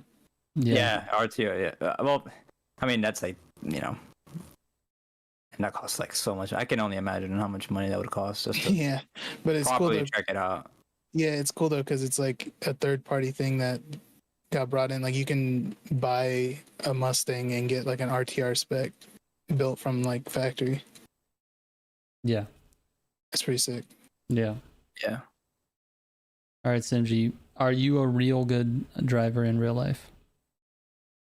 You know, honestly, I like my job is like literally like not too far, so like I don't really like drive too much. But, Yeah. yeah. I mean, just I'm mainly like at home most of the time. So Yeah. Yeah, so you're close. You just don't have a large commute, so you're not in the car a lot. no. Me, on the other hand, I spent probably, I don't know, 15 years just driving. Oof. Mm-hmm. So does that mean that like you have like a like pro racing license? Is that Yeah. what you're Yeah, saying? pro racing license for sure. Yeah. That's me. So 15 years of Yeah. experience. Yeah. Well, technically more because like you've driven before and after that. Yes. Okay. Yeah. Okay. Yeah. Alright. Good to know. Dude, that when you read that comment to me though, it's silly, bro. There's a lot of silliness in there. There is some silliness. That's okay. Very silly. Sure got the long-term driving achievement. Definitely. Yeah, I you definitely did. did. There's an achievement like that on like a game. I just don't know which game it is. Like it's just like something similar to that as far as name. Really? I think so. I don't know if it's I don't think it's Gran Turismo, but like there's just a game like that like you just achieve like the highest like achievements is like it's something similar to that Like name. a distant. Oh, okay. I gotcha. Yeah. Simji is our wheelman's wheelman. Apparently. I don't know how I feel about that, Stacy. I don't know how I feel about that. What do I think about Pagani versus McLaren? Ooh, good question. Good question. While you think about that, first, which would you prefer, Pagani or McLaren? What would I rather own? Yeah. I think Pagani. Okay. Yeah. All right. Only because the McLarens all look the same to me. They just all have a really similar look. Like they're just, I don't know. It's the same thing the same feeling I have about Lamborghini as well. I like every Lamborghini is like this really sharp, Yeah, but pointed shark so car, and it's just like this is not, and I think Pagani just feels a little bit more, I don't know, a little bit different. It's definitely got a more like exotic look to it. Yes, I like the Yeah, quad like exit, the single exit quad exhaust. It's nice. There's definitely like a bigger wow factor. Like somebody pull up in a McLaren, it's like, oh crap, there's a McLaren, and then 2 minutes later, somebody pulls up in a Pagani, it's like, holy crap, that's There's a Pagani. Yeah. Oh my god. my gripe is like those cars. Like, well, the people that do have those cars, a lot of them don't drive them a lot. Like they would be lucky to have 100 miles on them. Like True. they don't drive them. McLarens, there's obviously cheaper models that people use. Yeah. But like, for example, like Daily Driven Exotics, he has a McLaren Senna, and he beats the crap out of it. Like, Yeah. and that's freaking dope to see, because that car would not, like, if it was in a showroom, like it would be in a showroom, or it would just be driven like the meets, and probably even doesn't even get driven, gets like there in a little trailer or whatever. Mm-hmm. So that's what I don't like about those super exotic cars, because like you don't really see them having Being that. driven. Yeah. Just like you don't see somebody ripping up a Koenigsegg up the street. Like, you don't. It's, I don't know. Yeah. But they're very beautiful. I'll give you that. Yeah. They're very beautiful. Yeah, they are sick. If it was me personally, I think I'd rather have a Pagani. But I mean, of course, if I'm in a position to choose between a Pagani and a McLaren, I'm buying both, bro. I mean, you literally could. Like, it's not like, oh, I only have money for one. If I can afford one of those cars, I can certainly afford both. Yeah, that's not even a question. Yeah. Someone, Alex in the comments said, I heard that they're making a Gran Turismo Part 2 movie, and it's about SimG. That would be funny. Nice, dude. Fact. But I would have Can to. I would confirm. have to go pro. I would have to go pro. I mean, that's the whole point, right? This is true. Like, I would love to. I would love to compete. I wish the Crew MotorFest would like had esports or Need for Speed It'd be great. on that topic. Dude, It would it'd be great. Awesome. I'll Can be for it. Can we get some competitive game Arcade. modes in arcade racing? Like, okay, I think the crew does it the best by far in terms of like elevating competition. Like, they have committed to, you know, having these exclusive rewards that are just for the summits and just for the competition. So that's awesome. Not a lot of games are going to commit to that, because they do get a lot of flack for that as well. There's a lot of players like, I can't get this car because I can't get platinum. And okay, you know, that's fair. But they do it. But I wanted a Need for Speed, dude. I feel like Need for Speed needs to have competition. Like, it's crazy, because like obviously there's quite a bit that they need to work on in order to be able to facilitate competition, because like if we're just going off of Unbound and what it offers, there's some things that need to be addressed in order to allow for consistent racing experience. Yeah. Especially if it's 2v2, I mean, that's kind of boring. They need to definitely add up to 8 players at least. 4v4 is kind of like a staple of just like, it's kind of like 6v6 for COD. Yeah. Like you need to have 6v6. Like, yeah. Mm-hmm. It would be nice to see 6v6 in Need for Speed, to be honest with you. I mean, yeah, sure, 8 is good, 4v4, but I would love to see 6v6. I think it'd be nice. But the thing is as well, the map, it's very tight in a lot of spots. That's true. That is true. Yeah, there's like so many, and then some of the lines you got to take with burst nos is just right. I just think the whole burst nos mechanic in Unbound I thought was very fun. I think it's a thing that it sort of changed the game a little bit in terms of like what Need for Speed was. It definitely changed the way you drive around in the game. And I just don't think it wasn't very it didn't facilitate competition very much. And in a racing game, that's kind of tough. I feel like it needs to do a little bit of competition. You need to have some competition in a racing game. Yeah.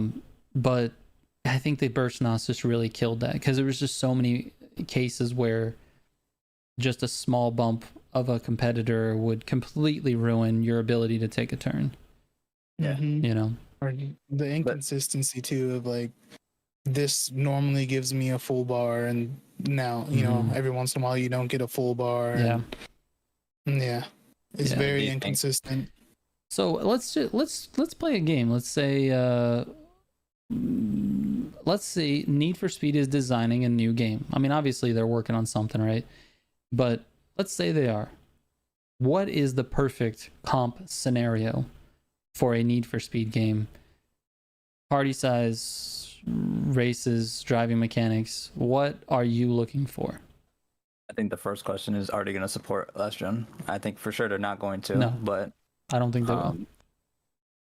For me, even though I would love to see more than 8 players in a party and be able to queue up more than 8 players, I think minimum for sure 8. There's no like buts or ifs. There's no 4 players at all. That's dumb. They need to have a casual PvP mode. They need to have a ranked PvP mode because, yes, like it would honestly be a detriment to those that just hop on for like an hour and play, and they have to go up against people that are on the game, not 24/7. Yeah. You know, just so have a mode for casuals so they can get better at the game, and when they feel ready with the mechanics and everything and the cars and whatever system there is to upgrade parts or whatever, they can go to ranked and they can get rewards based on that. There needs to be some form of rewards in order to show, hey, I grind this game a lot. And that's something that Unbound did not have, apart from like getting the cars. Like, oh look, that person has that car, and they grinded 30 playlists in order to get that. So yeah, I think there needs to be a casual, a ranked mode, and then also, what happened to Autolog? Autolog was such a huge thing. They removed like for the friends leaderboards. Yeah, there needs to be at the very least a leaderboards for your friends. Mm-hmm. I mean, I feel like I think in a racing game, I feel like a leaderboard is a thing, and it needs to. Yeah. That needs to 100%. That needs to be in the next game. Yeah. But yes, it was mind blowing that there's no leaderboards at all in Unbound. That's wild. Yeah. Yeah, it's crazy. I have to say, because I know, I think EA has RaceNet, which if Trigger, you didn't play Grid Legends, but so what they did was Grid, I think 2019 had a system. Later, it was added into the game with leaderboards, but it wasn't in game. Yeah. There's currently in Grid Legends, there's no leaderboards in game. You have to go to a website, click on the track you want, you click on the class. It's tedious. Like, if it's not in the game, people aren't gonna go out of their way to time trial. And then the thing is, there's no time trial mode. You have to go into the race creator, select the car, the class, this settings for the race, if you want AI or not, if you want boost, and then you can do it. Right. Like it's like, why not just have a time trial mode? Pick the class, car, get to going. Like it's just that simple. Like, they don't have that. They need to have it in game, and EA hopefully does not add RaceNet to Need for Speed. Yeah. Because there's no need for it. They've had it in all their other Need for Speed games, Autolog, which it wouldn't be hard to add. There's no R&D needed. They already have the technology. It's simple. Yeah. No, it should be easy to add there. I think it needs to be a global leaderboard though. I definitely do. But Goliath brings up a good point. There is a cheating problem in Need for Speed. When you talk about introducing a leaderboard, you can't just simply introduce a leaderboard that tracks people's times, because the cheating problem in Need for Speed is significant. Like how easy it is to get mods in Need for Speed is crazy. That's a joke. It's crazy, and there's like nothing. There's nothing monitoring it. So if they're not going to put any effort into monitoring the mods side of things, the cheating part of it, then a leaderboard is really useless. But it would be nice to have. It would be nice to have competitions in game that rewarded players based on their performance. I just think that would be a thing. I don't know exactly what that looks like, but there's got to be something that makes the game replayable. That's the problem. That's the issue with Need for Speed, is that you get done with the campaign, and then what are you doing after that? When you're done with the campaign in Need for Speed, there's like a bunch of different things you could be doing, but none of them are like extra fun. Like the most important thing that I do after doing the campaign is just testing cars and building cars. And it's like, how long can you do that? Yeah. So there needs to be replayability. Yeah. I think that's the biggest thing.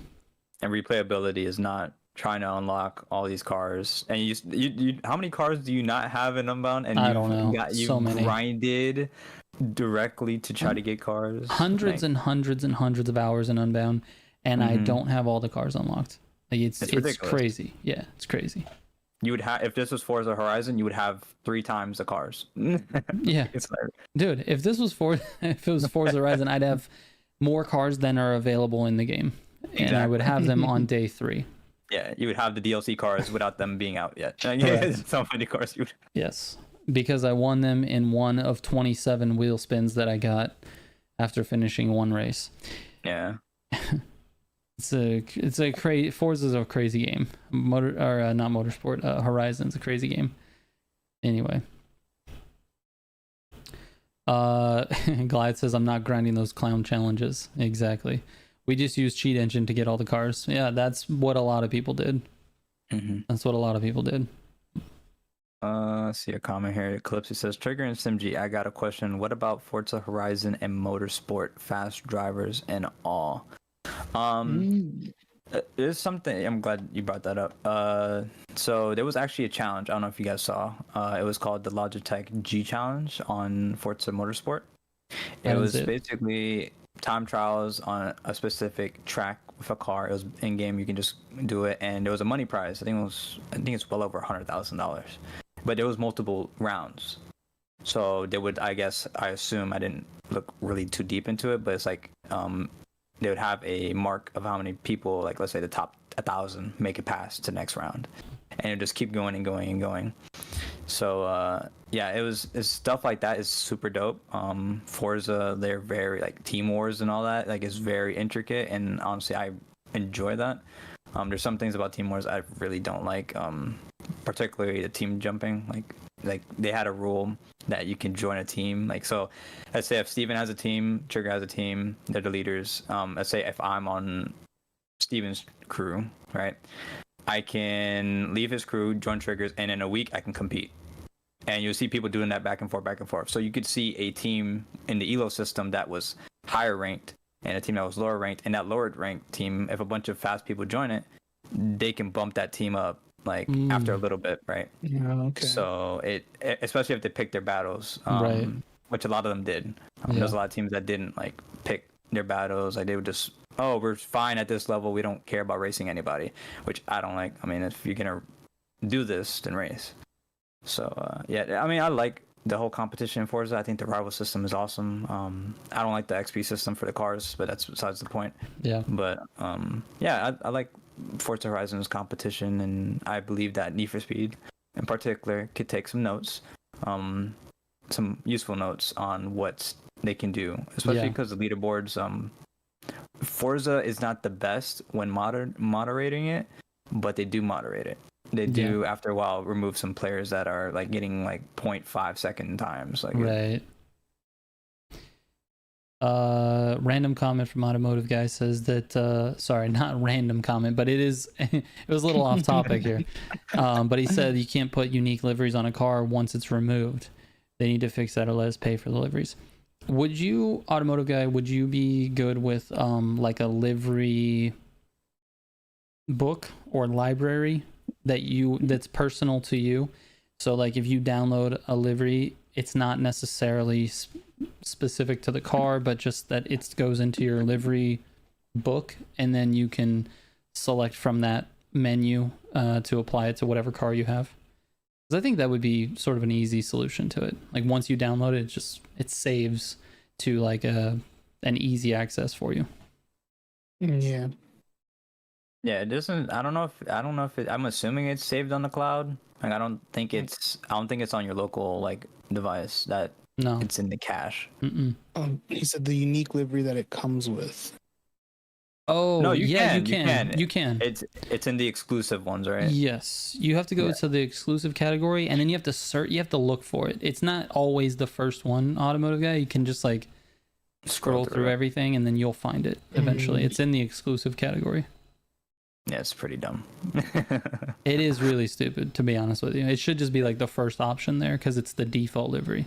Yeah, it would make 100% more sense. Yeah, Alex took off, so good night. Yeah, Thanks for coming by the stream, Thanks for stopping by. Appreciate it. Thank you. She makes platinum every week because of us, so that's awesome. Yeah, congrats. Thanks for stopping by. A special good night to Mr. Steven. Thank you, Alex. Special good night to you. Let's see. Rhino says, did you know that SMG got that OF link? Okay. Uh-oh. SMG. Yeah, it's a secret link. Hasn't shared it with me. SMG on that hustle. Okay. No. We race around here. We race. Yeah, also, what happened? I got a deal. I got 3 subscriptions for 300. Now I don't know what happened with Goliath. He raised the price a little bit. Oh, holiday sale, right? Okay. There is. I think I got a founder's discount. I was one of the early adopters for XR cheats. Yeah, one of the early. Yeah, I got you. Early adopters. Yeah. Beta testers. Yeah. How many consoles do I have? I have let's see, 1, 2, 3, 4, 5, Go on. 6. I think I have 6. I have the Scorpio edition Xbox One. It was the first like 1X or whatever, like the Scorpio edition one. I have the Xbox Series X. I have an Xbox Series S. I have a PS5. I have 2 Switches. And I think I have another Xbox Series S in a box that I've been waiting to do a giveaway on. Ooh. Yeah. That I haven't done yet. I haven't arranged it. Yes, too many. Crazy. Too many is the answer to that. That's a few too many. It's way too many. I don't play any of the consoles either. I just play on my PC. Okay. Talking about console, because there's a big game that's coming out in 2025, which you guys will probably know, GTA 6. Is it coming out in 25 though? If it does not come out in 2025, they're gonna have pitchforks all around their freaking development studio. Let me tell you something right now. People are not gonna do shit. Rockstar's gonna be like, sit tight, we're making it, and people are gonna be like, okay. Really? Yes. Okay. People. Rockstar is the king. They will just say whatever they want, and people will go along with it. Okay. Theoretically, if it does come out in 2025, right? Yeah. Okay. Are you gonna go to console so you can play it first, or are you gonna wait until it's on PC? I mean, I have the console, so I would want to play it. I'm interested to see if they're gonna be able to offer cross Progression. save. Yeah, cross progression. Because ultimately I would want my main save to be on PC. But it's gonna be really hard not to to play it, dude. Yeah, because it's gonna be like probably over a year. Like that's usually like the estimation of when the PC port comes out. It could be longer. I'm probably gonna have to wait. You're gonna have to wait. Oh my gosh. I'm not buying a whole console just to play Grand Theft Auto. I mean, it's very like I want to. All right, Jack, flip this. This is gonna age you horribly. It just doesn't make sense to buy a whole new console to play the one game.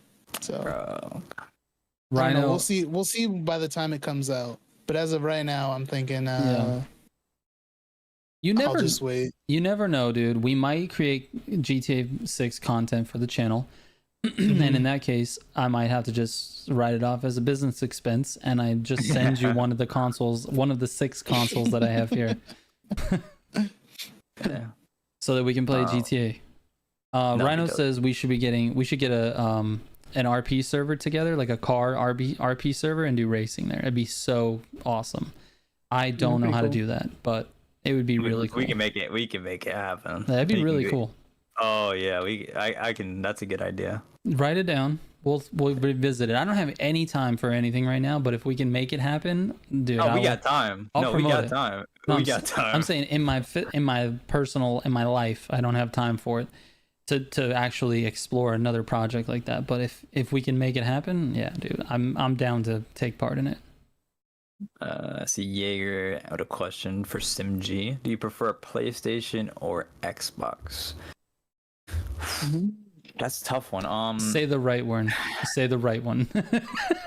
Okay, so, all right, I have to be realistic here.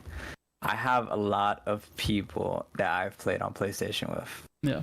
So, if I do not choose PlayStation, there's a lot of people that, for some games, I would not be able to play with.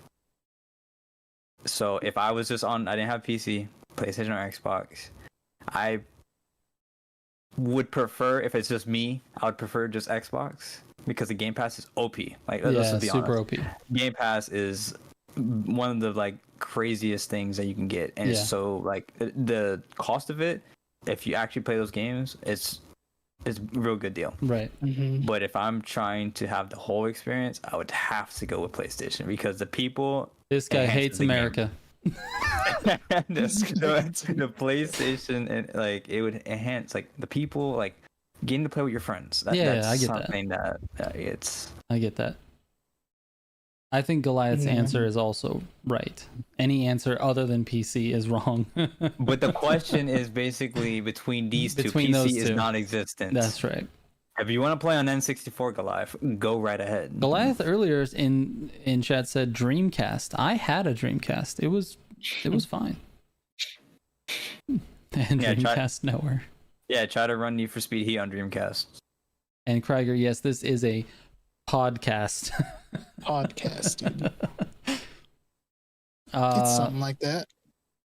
What would you prefer, Cal?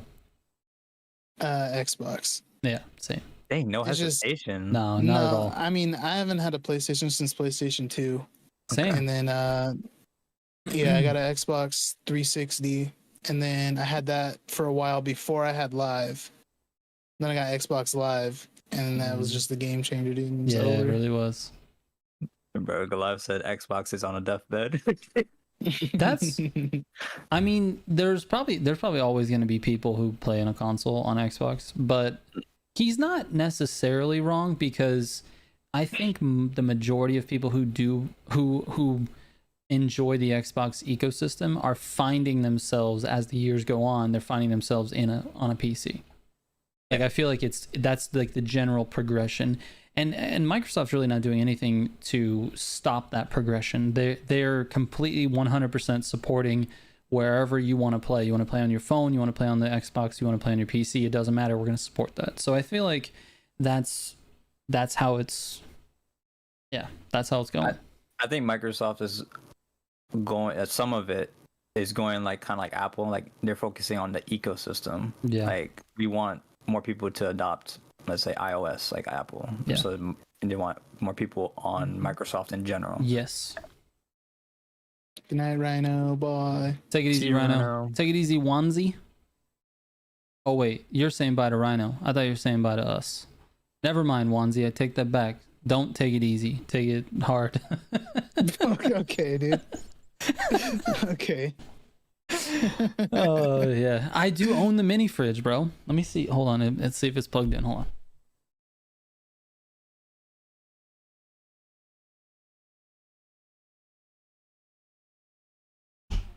So, Steven, what's up with this Rizonomics? Like what's that looking like? The Rizonomics? Yeah. The Rizonomics of what? Oh, wait. Whoa. Is that a Wait. real fridge? Oh my god. We don't have anything in it though. No, it's not plugged in. It's not plugged in because I have it. It sits on an actual mini fridge, so I So keep the wait. drinks in the mini fridge, and I just You gotta- this is just a display. You have a mini Nice, fridge on dude. your mini fridge. Yeah, definitely. That's a pretty flex. sick. Yeah. I found it The- half yeah. price at Walmart for like $40. Wow. What Rizonomics were you speaking of there, Simji? Yeah, there's a lot of just like nuances with the whole thing, but like people just don't know about Rizonomics and what that's all about. Like, when you say like when everybody knows about Riz, but like Right. Rizonomics, that's like the umbrella. Like that's like it's like math, Mm-hmm. to calculus, Right. It's So, it's like- one of those things where it's like you either got it or you don't. Right. You know. Yeah. I don't have it. You either understand it or you don't understand it. It's hard to teach. It's almost unteachable. So do you have to be born with it, is what you're saying? Yeah, you got to be born with it. Okay. It's just unlucky, honestly, if you don't got it. Bad RNG. Yeah, bad RNG, dude. Caught a bad spawn. I don't know. Better luck Yeah. next time. Oh, that's so bad.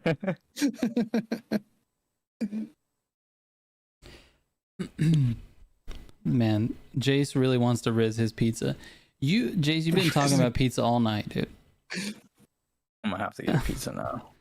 I know, it's definitely sounding really good. Tomorrow, Rotolos, Stacy. We grab some Rotolos tomorrow. That's like a little pizza spot around here. It's actually really good. The pizza is like super heavy. You know what I mean? Like I don't know, it's like thick. It's a deep dish, Mhm. and then it's Mhm. like, but it's not deep dish though. It's like a regular pizza, but the toppings and everything is like stacked, bro. It's like it's girthy. It's a very girthy pizza. Yeah, it's a girthy, dude. I think I'm doing homemade pizza on Sunday, dude. Oh hell yeah! Are you making the dough? Or you buying like the pre-made dough that you can get? No, I'm making the dough. Nice. Yeah. That sounds amazing. Homemade pizza sounds great. That's what I said. What are you gonna do on the toppings? Probably pepperoni, pineapple, jalapeno. Unbelievable. Drizzle some barbecue, dude. Just you know what? I'll do it for you. I'll send you a picture. Trust. Just trust. Yeah, dude. You guys watching the game on Sunday? No, I am flying on Sunday. That's right. Yeah, that's right. I will not be here. Which, by the way, people who are here in chat, I can't tell you why, but it is channel related, channel adjacent, and yeah, it's exciting. I think that's it. So that's as bad as much as I can say. That's all you can say. That's about as much as I can say. It's channel adjacent. I'm excited. I'm excited for the trip. I am dreading being away from the family. How long are you gone? I'll be gone till I think I get home Thursday. It'll be like late Thursday night. So it'll be Sunday morning to Thursday. So it's a long trip. But I am yes, Stacy's right. There will not be a podcast next week. There won't be a podcast and there won't be a summit stream. Yeah, I'm still gonna do the guide. I'm gonna wake up at like 4 in the morning and do the summit guide. But there won't be any stream. Gotcha. So yeah. That's about as much as I can tell you. Jace, man, you better be careful with your pepperoni, dude. Don't riz it too hard. Yeah, dude. Yeah. If you riz it too hard, then it's not gonna be worth it anymore. Yeah. You have to do like a mild riz, you know. Yeah, just mildly. It's all good. Pizza is not a pie. This is just pizza. Agreed. No, pineapple on pizza, the best. That's what they said. Where? Pineapple on pizza, the best. I can finish the whole pie. Oh, I see. I can finish the whole pie. And then someone said pizza is not a pie. Gotcha. Yeah, that's not a pie. Goliath biting his fingernails. Always Max Riz, man. Just turn up the dial like a laundry freaking. Just... If you riz hard, you might go blind. This is why all three of us are wearing glasses. It's very true. That's years of rizzing, you know. Lots of rizzing happening. I wonder if we've gone too far with the Rizonomics. I mean, you did say, like, you know, the whole campaign of rizzing, like, people were gonna use this. True. It's very true. We are changing the name, or not the name, the meaning definition of it. Yeah. Yeah, for sure. Yeah. We actually got Mr. Ryzen to change his name to Mr. Risen, so that's pretty cool. That's honestly, I feel like we've achieved something. Yeah, it is definitely. That's in the history books. GT wants the speed lines to be brought back. You have to ask Stacy about that. You mean speed? Is it speed holes? Yeah, speed holes, speed lines, both, all. Is it fast? Is it fast? No, it has to be cute. Yeah, but what about how it performs? No, doesn't matter. Doesn't matter. Krieger, when he was a toddler, used to think, Jesus was in the light bulbs. Why? Yeah, right. Why? That was random. Who told you that? That's just like one of those things that like your parents tell you like to mess with you. You know what I'm saying? Because you don't know any better, and you're just like, oh, okay. And don't get out of your bed because the boogeyman is waiting for you. Yeah, just some random thing like Oh, okay. It's like, it reminds me of something we did with my son. I'll do that, the magic trick where you like pull it out of their ear or whatever, like, oh, it's missing, and then you like, oh, it was in your ear, and now he thinks things are in there. Like the other day we couldn't find, I forget what it was, like a toy or something like that, and he was Oh my he's like, gosh. "Mommy, check my ear," you know. Check my ear. Pulled like a full life-size T-Rex out of his ear, just like Yeah. It's pretty funny. Kids are hilarious, bro. Yeah, they are. You ever seen that video? It's like kids get excited about anything, and the guy like wakes the little girl up, and like she's in a bed, and he's like, "Yo, come here, the grass is growing. Come on, we gotta go see." And she's like, "What? Like the grass is growing. Come on." And they get all excited about it. The kids are great. They're funny. Yeah, they are. Also, they're monsters. True. Oh my god. Is that little one walking yet, Kyle? The one, not obviously you don't have a little No. one, but it's your No, nephew. no. I feel like I've said this No, he's before and not. confused chat before. He's not. He's just full blown crawling. Your Oh, yeah. your nephew. Yeah, he just hit 10 months the other day. He's 10 months old. Yeah, Little menace, dude. that's wild. Yeah, that dude's so funny. Like, he can't see me without me having to pick him up. Even if it's just for a second, he'll either be crawling on the ground or just chilling. And as soon as he sees me, just instantly starts crying and will just beeline to me, just straight up to me. Like I have to pick him up. Or the other day, he was in his walker, and that kid's crazy, and he just sprints around the house in that thing. And I had to go to the restroom, so I opened my bedroom door, and my bedroom's all the way at the end of the hallway, and he was at the end of it. And as soon as I opened my door, he turned and saw me, and he was holding like a toy hammer, and he just threw it on the floor and screamed and just sprinted up the hallway. I was like, "What are you doing, man?" That's funny. He's like, Dude. "You have to pick me up." I'm like, "God damn it, dude." That's wild. He's also giant too, so it's probably He's huge. really Yeah, hard he's to a hold big him for a dude. long time. He's a Yeah, big he's dude. He's a big dude, bro. For 10 months old, he's big, bro. He was wearing I remember you said And not something fat. He's not fat. He's he's solid. tall. He's just Yeah. a big baby, bro. Yeah. He's big, dude. You said something when he was 3 months old, he was wearing I don't know, 6 month or 9 month clothing. Something That's like wild. that. He's Yeah. just a huge kid. He's just big, dude. Yeah. Giant. Yeah. Little Ghost Straps, what is up, sir? SMG secretly has a wife and kids. Well, you never know. That is cap. No, that is cap. He's like, no, it's not. I don't have that. Nope. Future NBA center right there, maybe. Yeah, maybe, dude. Maybe. He's big. Yeah. That's true. It's very strange though, because your sister and her husband are not super big people. They're really No. normal, normal sized people. So Yeah, but my dad's whole side of the family, they're all giants too. yeah. And my dad was really big. My brother Your Logan, brother's he's big. huge. Yeah. And both my dad's brothers were giant. Yep. So this probably came from there. It missed me. Yeah, just a little bit. It's okay It though. missed me, but I do. It's whatever. You're not tiny Fine. though. You're not a small No, person. I'm 5'9", 5'10". somewhere Yeah, in there. it's fine. Basically, 6 foot. Yeah. Yeah. It's basically About whenever Yeah, someone asks, 6'5". I just say 6 foot, but I think it really depends if it's the morning or the afternoon. Yeah, because that's the thing. You're taller in the morning. Yeah, you are. You just stretch out, when you're just sleeping there, it's fine when you get up.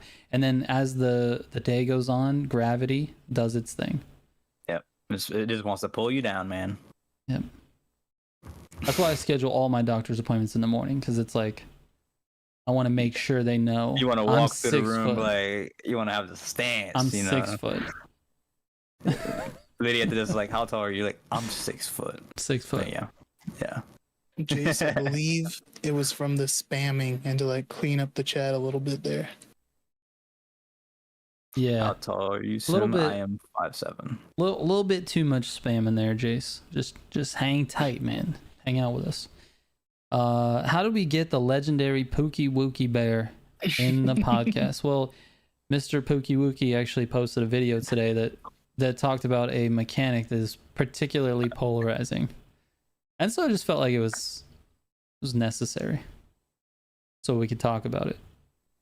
Once the Mad update came out for the Crew 2 officially, or once it officially ends, do you think they will continue to make Motor Pass cars and Summit cars available for purchase? or just releasing them through the summits? That is a good question. My guess is that they'll continue to release them.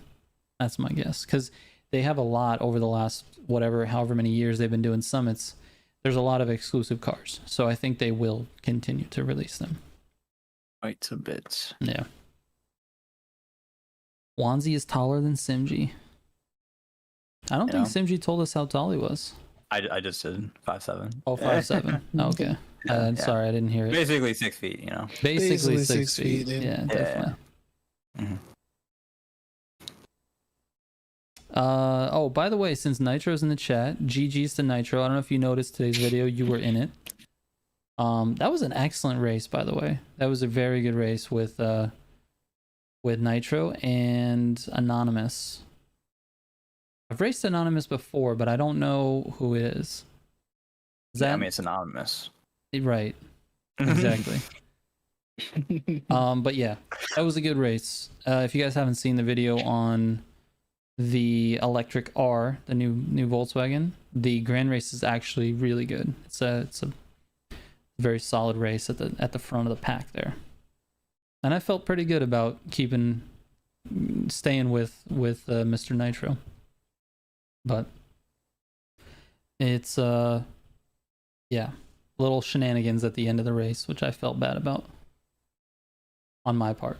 You know, little too aggressive. Simji's secretly a gnome living in a tree. What? This is a very, very nice tree, then. It's a nice tree, dude, bro. yeah. That's a nice tree. Sick, bro. You did That's a some nice work. piece of wood. Yeah. Whoa, what are we talking about here Hey, wait, now? hold on, a man. second, dude. Is it already that time of the podcast? It's just, I mean, you said that, you know. I don't want to talk about it. Yeah, Nitro, I think you were trying out the R34, and it was definitely not doing you any favors in Street 2. Is interesting. It is definitely interesting. It's not bad, but M3V cribs. I gotta give it to you. That's pretty good. That's a nice one. But yeah, the R34. Oh, you were in the Lucky Dragon. Okay, I don't have that one. Wait, you have the Lucky Dragon? Wow. Yeah, I'm curious. I'm curious if it's any good. I mean, Nitro was doing fine with it, but I think Nitro's definitely a little bit more skilled than I am, and I was in the F40, so I had probably a significant car advantage, and I felt like we were pretty much kind of hanging out, slipstreaming together. Yeah, R34, like you need. It takes a little bit more to get up to gear, to top speed. Mm-hmm. It's kind of like the Huracan, because it has like those 7 gears and it has such a high top speed. Yeah. So by the time you get there, like 993 is already at top speed. Right. But for the Huracan to get to that extra, like it just takes a little bit more patience with your NOS management. Definitely. And the F40, it lacks a little bit on top speed. I think it's slightly less than the 993. It's very close though. Yeah, it is.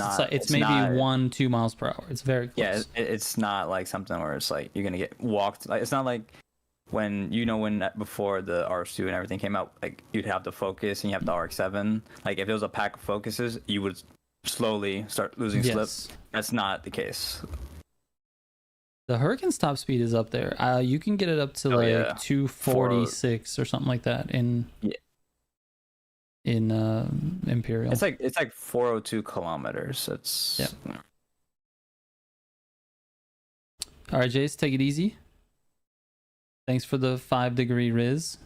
See you later, Jace. See you later, man. Thanks for You're stopping welcome. by. Thanks for hanging out. Appreciate it. Aldo said I caught real quick on straight with 993 when I use a Huracan. Yeah. I get caught. I got caught. Sorry. Yeah. Yeah. It's just it doesn't. I mean, to be honest, it accelerates well like the Huracan. It's just like I said, it's just getting that to that top speed. It takes a little bit longer going through the gears and all that. Yeah. No worries, Jace. No worries at all. Have a good night. Have a good day tomorrow. Nitro says according to Acore, the Lucky Dragon is top 5 in terms of Street 2. let's think about the Street 2 meta real quick. So you got 993, you got Hurricane. I would put ZR1. Personally, I put the ZR1 in there in the conversation. I don't know where it ranks, but in the conversation. Street 2. I would put the SL63, F40, F40, F40. So that's already 5 cars. What about the new Mercedes? Yeah, SL63. I put it in the top 5. Yeah. That thing is crazy. It's crazy good. If it was a 7-speed instead of a 9 and performed the same that it does, it would be better in my opinion. Yeah. There's too many gears. And also Scotto's new Audi. That's definitely up there. You think it's top 5? I don't know about top 5, but it's definitely up there. It's worth talking about. If we're talking about like picking and choosing which ones are going to be 5, it's definitely going to like you have to consider. You have to consider it. Okay. All right. Honestly, I would probably put the Audi over R34. Okay. What do I have currently? Because I haven't tested the Audi yet. Street 2. On the last video I did, for Street 2, I had 993, ZR1, Hurricane, F40. We really didn't say anything about the NSX. I think the NSX is a sleeper. The NSX is good. It's really good. Then you've got cars that are like sort of in the conversation, but definitely not fighting for top tier, like the Viper Lightning Edition, the Haru Edition GTR, even the F12, dude. Have you driven the F12 lately? That thing is good. Driven in a while. It's still good. Like it was one of the first cars that we I was gonna say we fucked around with. But it was one of the first cars that we messed with, and it was like, oh, this is really good. And then we kind of just went on to other cars, and I don't know. But I went back and tested it again. It's solid. Yeah, the Ferraris have good NOS power, honestly. Hurricane is washed up. Yes and no. I mean, the thing with the Hurricane is it's just so good for like if you're time hunting, I feel like the Hurricane's good. It's tough though because it doesn't get to. It's hard to get to top speed. I guess it's really track dependent, actually. I would say the Huracan. If we're just talking about solo pace, the Huracan is not the best for like time hunting. I believe if in a grand race setting, and you're fighting like in a pack, I think the Huracan is definitely a good option because once it gets a sniff of freaking slip, it's just gonna pull. Yeah. So, and if there's any straight, you're gonna be in the front automatically. Yeah. Like, so I think yes, there is certain tracks that, like for example, for the summits that we've used the Huracan over some of the other options. Yeah. But if we're talking about solo pace, I think it's really gonna depend on the track. Yeah. Mostly 993. Yeah, 993 is just, it packs a punch. Yeah. And Goliath is once again trying to sell his cheats. If you guys want the 9,999 Nitro perk, he has that for sale on XR Cheats. Yeah. You can get that from Goliath. It's only $343. Yeah, the still the New Year sale is going on. It ends in 3 days. So. Oh, right. Yeah. Yeah. Link in the description. Yeah. Forgot to say that. Am I a YouTuber or what? Oh, the price is now $1,000. Damn, he must have ended the sale early. Dang, inflation. Darn it. It's terrible. The Hellcat is basically ST1 handling on Street 2. I agree, Aldo. That just sounds horrible. It's terrible, dude. It's so bad. Yeah, not very good. PT Racer says he's glad he's got the 9,999 Nitro perks because it's worth the 500 that he spent. It's pretty good, dude. Got the Revuelto today and it's good. Yeah, the Revuelto is good. I definitely think it's up there. I don't know if it's the fastest. I think it's up there though. I mean, you've got Agera, Cento Dieci. Always have a problem with that name. For now on, I'm gonna call it the Cento. Cento, Agera R, F8, Jesco, EB110 anodized. I think those are all better than the Revuelto. Yeah. But it's close, man. It's close. The only one that's like head and shoulders is the Agera, I think, above the second place. It's definitely It's definitely better. The F8 it's there, but it just doesn't have the You just gotta get have the the right cornering layout. ability, man. It just doesn't have it. It's Yeah. good. It's solid. It's just not as good as the Agera. Yeah. Yeah. Yeah, the Agera just takes the corners like perfectly. It doesn't feel like it wants to understeer at all, and it Yep. holds the speed. Yeah, it Yeah. just wants to keep turning. It's not, yeah, and it's not like, yeah, because there's a few other cars that can turn similar to the Agera, where it feels like it'll take the corner like the same without the understeer, Yep. but they scrub a ton of speed off while A they're doing ton, it. dude. A ton. Yep. Whereas the Agera holds that speed, and it's just insane. It's broken. Yeah. Let's see. Nitro suggests for racing the 300 SLR. It's so embarrassingly bad. It feels more like a street tier 1.5. That's Yeah. Yeah, that's the old Mercedes. and oh, everything. that's the all in hot. Yeah. That old Mercedes. Oh my god, dude. There's That no is- saving that car. No. I'm gonna have to use it. I mean, at some point you will have to. Yeah. Now, question, because I know, so for heat, you wanted to make sure you had a build for all the cars, right? Which I still haven't done. But go Are ahead. you going to possibly do that for the crew? It's gonna I be would- harder for I sure, would- because it's gonna be so much more cars. But like, Yeah. There's so much more cars, but it's so much easier to make a tune for a car than it is to build a car in heat, because there's no engine testing. Like, it's literally just like, how do I tune this to my liking? And if I really wanted to, like, if I wanted to just like is done, I could do tunes quickly. But it's not I just don't feel like that does a service to the community that well. So I usually spend a little more time on the tunes. But I could get it to a point where I'm like, oh, this feels pretty good. I can run a good fast time on this, and that's it. It's done. And we can I could just put those tunes into the tune app and have a tune for every car. But I like to make the videos on it too, because I like to kind of just highlight the car a little more, and so that takes a lot more time. And then, so to answer your question, I would love to. I do plan on sticking with MOTORFEST as long as they're going to continue to put out new content for it. So however long that is, 3, 4, 5 years, whatever it ends up being. Obviously, it may take a back seat to whatever Need for Speed does at some point. But yeah, I think eventually I probably could get all the cars done. I just don't know if all the cars are worth a video. That's honestly, that's a question that I've been asking myself lately. And I'm maybe I should ask the audience that, because I don't know. It seems to me like it's not a good idea to highlight cars that are just absolute dog water. I mean, I maybe in a short, like, hey, just so you guys know, this car sucks. waste your Here's the money. pro settings. Don't waste your money. Maybe something like that. But a full length video, I don't know. I think it would be fun to take all the crappy cars and go in a grand race with them. That'd be fun. But other than that, I don't know. Or an idea, right?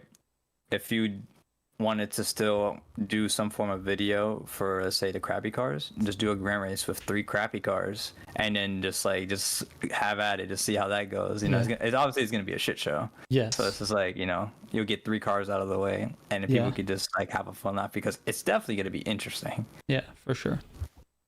Yeah, for sure. Take it easy, Krieger and Wanzi.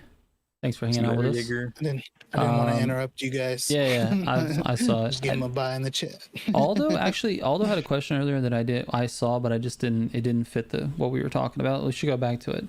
Are there any tips for driving the Agera?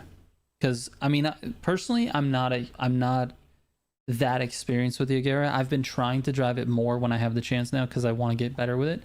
But I definitely have my issues. So maybe I'll punt this one to Simji. Okay, so first thing is hairpins is definitely where people fall apart with their gear. That's the notorious thing. Hard turn, slowing down. So if you're in manual, definitely go into a higher gear. That is going to allow you guys to stabilize the car, and also still throttle control. Throttle control is very important. Even if you're in a higher gear, because you're in a higher gear does not mean that the car is just going to just hook onto it like rails. You have to throttle control. So if you don't know how to throttle control, the first race in the Donut Media playlist is Legendary versus Rivalry. It will help you with gutters. It will help you with learning manual. There's so many things you can learn from that race, just because it has a bunch of different variations of turns. Yeah. And you can throw the Agera in there, and you can get warmed up before a grand race, and it will help you guys. Another thing with the Agera is don't try to turn unnecessarily. If you don't have to turn, don't turn, because there's a lot of times where like you'll be turning and then you want to go to the left side, and then like the car will snap, like because the car oversteers a lot, especially if you use like, let's say, Goliath tune, which is the one I use. It understeers like crazy. And Oversteers? Yeah, it oversteers like crazy. Yeah. So don't try to go as straight as possible, and that's going to also help you maintain higher speeds, because the less you're turning means the less speed that you're scrubbing off. So that's definitely some of the things I would say as far as like will help you. I think from my perspective, I would consider myself like a borderline casual, borderline competitive person. I'm like right in the middle. I'm not super fast. I'm not super slow, but I'm also like not good enough to keep up with you guys on a normal day. Like if I have an outstanding race, maybe, but it's definitely not consistent. So that's my issue with the Agera. The biggest thing I struggle with is being impatient with it. I can't, if I go through a hairpin and I'm coming out of it, I take the gutter fine. I want to stomp on the gas. Like I'm like an all or nothing brake and gas person. It's like I can control the throttle through the hairpin, no problem. But when I'm leaving the corner and the car is straight, I want to stomp on it, and I want to hit the NOS, and that sometimes I think slows me down, because that car will just eat NOS. It doesn't like boost the car. It does boost the car, but it just redlines it like immediately because of all the power and torque. So I don't know. Are you like really patient with it coming out of turns, or are you on the throttle hard like right away? Well, throttle, it's not as bad, but you brought up a good point. Using your NOS early in that car, getting out of turns, you're gonna snap. Yeah, it's like you cannot use your NOS. You have to make sure you're going. I'm talking about like really going straight as possible, because if you use your NOS too early, you're just gonna introduce the car to just like go in one slight direction, and that will just make you just like have to flick the car. It's just, so be patient with your NOS usage. And also, the car has so much torque. The best way to gain pace with the car is using spurts with the NOS. If you just like hold your NOS, you're not going to get up to top speed, not even close. So like on the hairpin, like a lot of like technical sections, just burst NOS, like use a little bit of burst here and there, and it'll still keep you gaining pace, not getting caught up, but also you'll have well over half, which is where you need to stay in order to maintain your pace across the race. Yeah. And also I saw asked 4th or 5th for hairpins. I would say 4th for sure. 5th, you have way less torque. Because when you're in 5th, I think the ratio, it leans to having more speed, and when you're going that slow, it takes the car a lot to get going in 5th gear. So stay in 4th, I would say. Okay.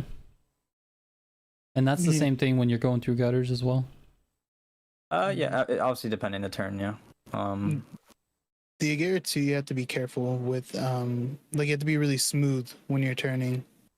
Like you can't, like some cars you can kind of just like throw it back and forth into corners. Like this one you have to be really smooth and take nice lines. Yeah. Because if you just kind of throw it, it'll spin on you. Yeah, it'll go to other direction. Yeah.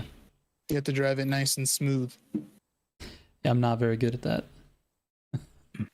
I'm all over the place, dude. That's why I like the EBs, because they are stable, baby. Yeah, when we did that one event, the way it was grabbing those gutters, bro. It's wild. Yeah. That's one of the things I really, really enjoy about the F40. And I think the F40, although people know it's good, you see a lot of them in the grand races, I feel like it's not talked about that much. I feel like it's kind of pushed aside in that category in Street 2.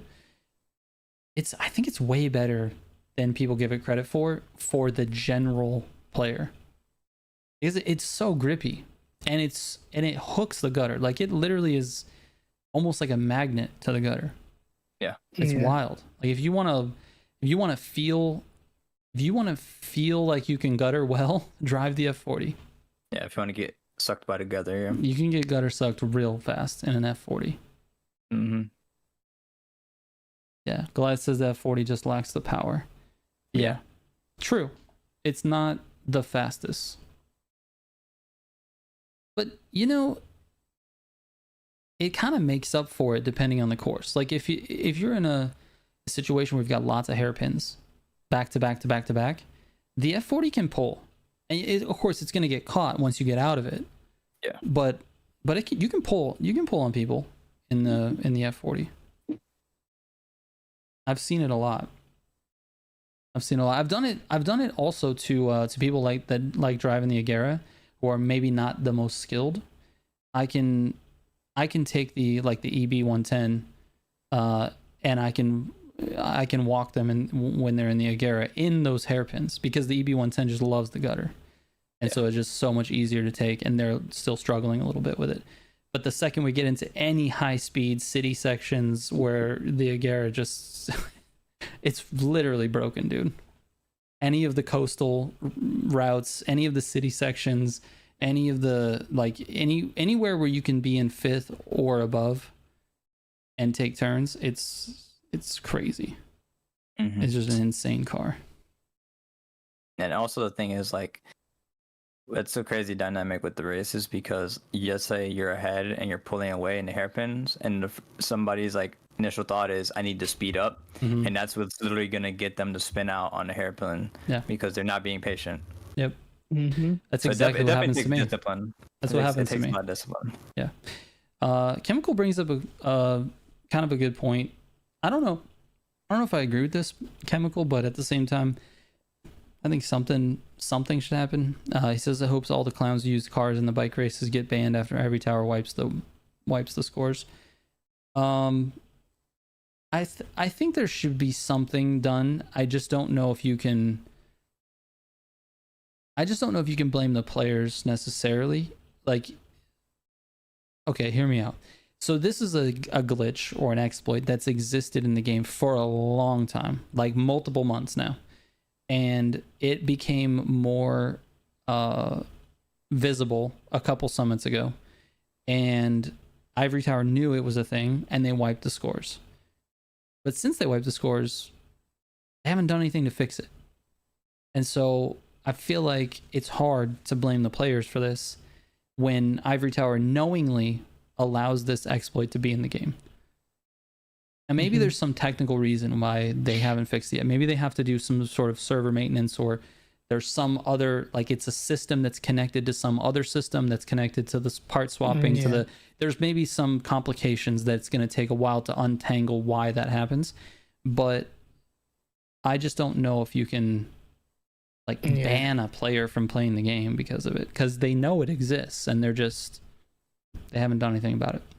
It could be something like that, where like by fixing this issue it breaks 5 other things. Yeah, because it's all tied together with like the part switching mechanic. So yeah. I mean, but the thing is, they are technically doing something. They're wiping the scores of those people, so they have to go back and actually do it legitly, or if not, they're just get their things wiped again. Yeah. But obviously, it's a band-aid. It's not like it's not an actual fix.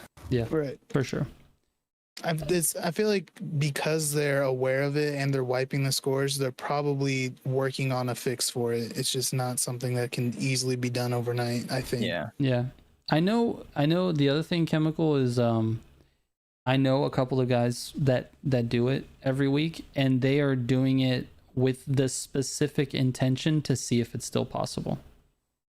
Like, they're not playing the summits. That you look at those players, they don't have scores on any of the other races. They're literally just doing it to see if if they can still do it, to see if they fixed it. I know a few people that do it. And those people happen to be really good. So their times are very good. Netrix, what's going on, man? How are you? What's up, Netrix? Yeah, okay. So, yes, Chemical, they are on one of the races. Wait, which one? There's one of the races where there's a lot of cars. But I don't know. I don't think they'll stand, honestly. I think IVT will wipe them. They'll have Mhm. to. I mean, it's I wouldn't worry too much about it.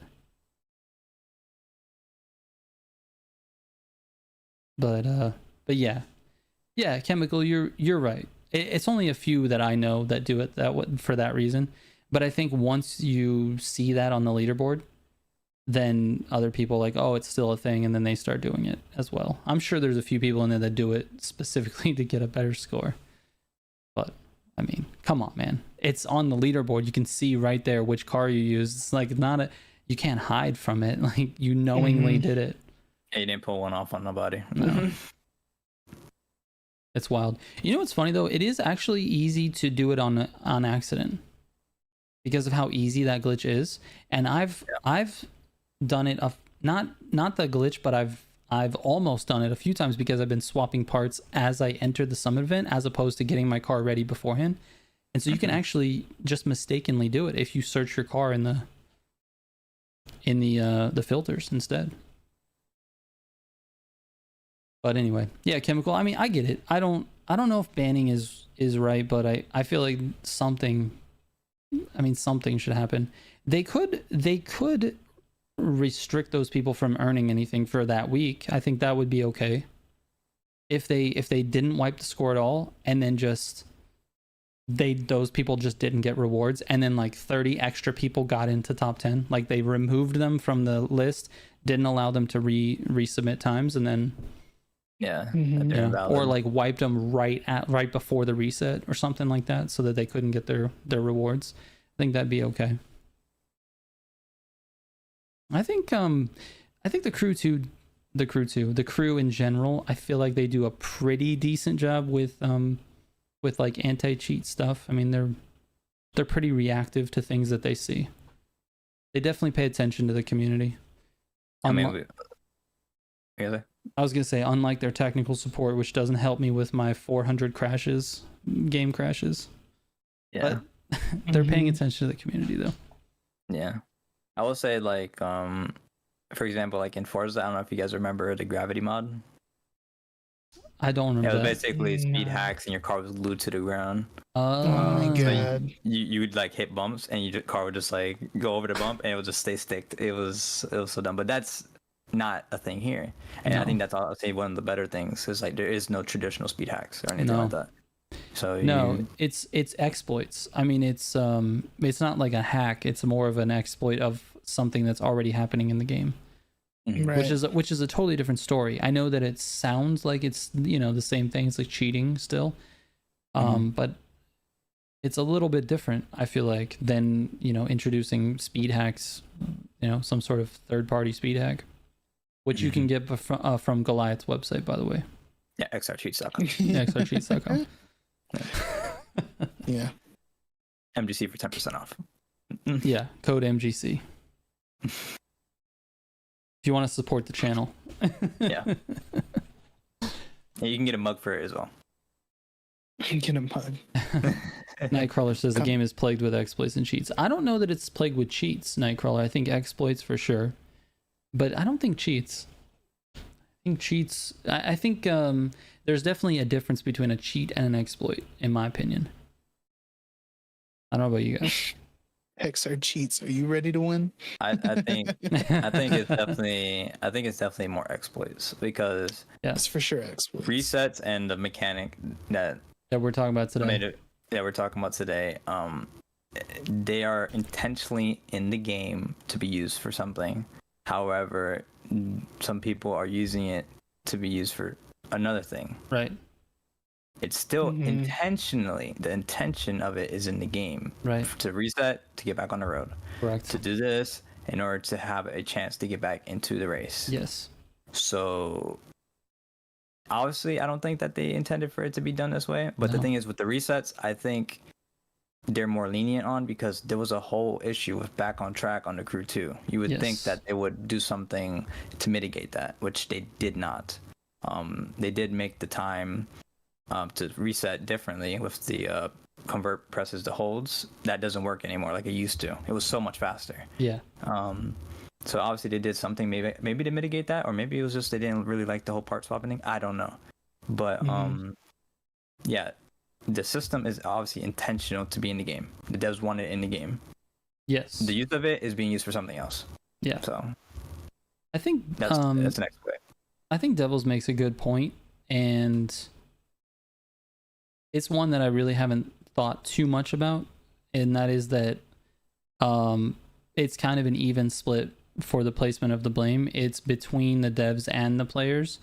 The devs need to hold up their end of the bargain, and the players need to hold themselves accountable. Accountable. A cannibal. Yep, Hold themselves accountable. Yep, a can. I agree a little bit to that. I feel like overall the players can make a difference. I mean, it's something that let's just take resets for an example. In the beginning, everybody was a little bit gung-ho, I would say, and including me and you and everybody else. In the grand races, we're like, oh, we can reset here, we can reset there, we can do double reset, we can do all this. It's like, oh my god, it's really cool. And then the general player base got really upset about it, right? And then we started thinking, you know what? I mean, we don't really need to reset in order to win these grand races, so let's just not reset anymore. And so I think a lot of the top players have kind of stopped resetting in the grand races. I mean, that I can see, a lot of them don't do it anymore. Yeah. And I think it's just basically peer pressure that stopped that. So in general, the community is, saying we don't like this as a thing in the game, and so all the top players like kind of silently agreed. Okay, sure, we don't need to reset anymore. Well, what was happening was the community was calling them cheaters and basically saying you're only winning because you're doing this. Right. So they took offense to it. So then the competitive guys were like, okay, then I won't reset, and then they're still clapping everybody. Yeah. So. Yeah. But I think it speaks to Devil's point, which is that if, as a community, if we deem something to be a little bit unethical or not cool, then we as community leaders can change it. We can start setting the record straight and doing the thing that makes a lot of sense. That being said, I don't really have a problem with the reset mechanic, to be honest with you. I don't have a problem with the exploit, I should say. I guess it's not a mechanic to use it in that way. I don't really have a problem with that exploit. I feel like it's I don't know. I do not like when I have to use it 12 times in a race. I think that's a little expensive. A little excessive. Yeah. But, once or twice a race to have a small cut, it's fine. I don't mind that.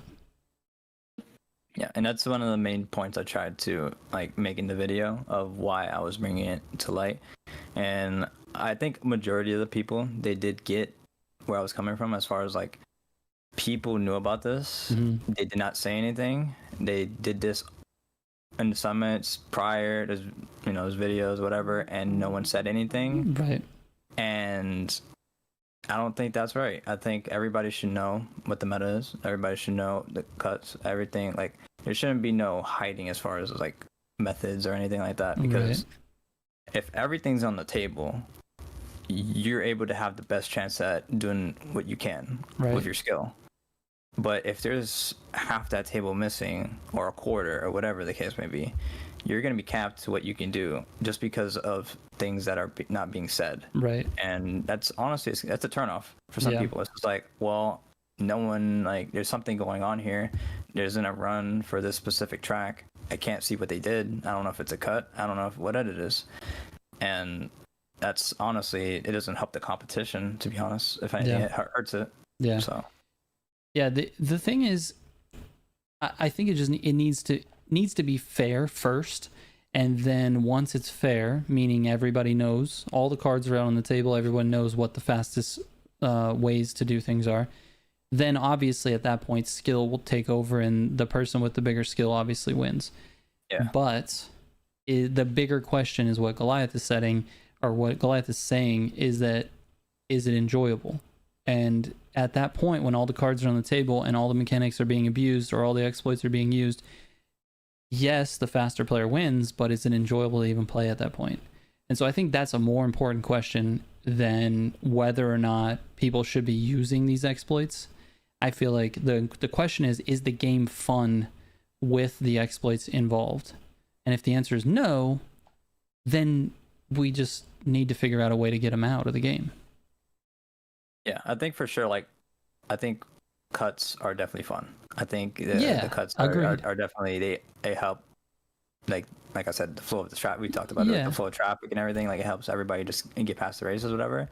I think honestly, like I said, and we've talked about it a million times. If the resets were yeeted, No one would like care. tomorrow, I don't care. Like, no one cares. No, we wouldn't care at all. If this It'd be mechanic fun. is like adjusted in some way and makes it not viable, who cares? I Mhm. mean, if it's there or not there, I don't really Yeah, care. it doesn't matter. I would prefer not to use the resets or the mechanic. Yeah. So I don't know if it's Yeah. there or not. I mean, it just really depends on how far you want to go and like the events. Yeah. What about the people chasing the 10,000 and the people pushing them out because they're using unintended vehicles?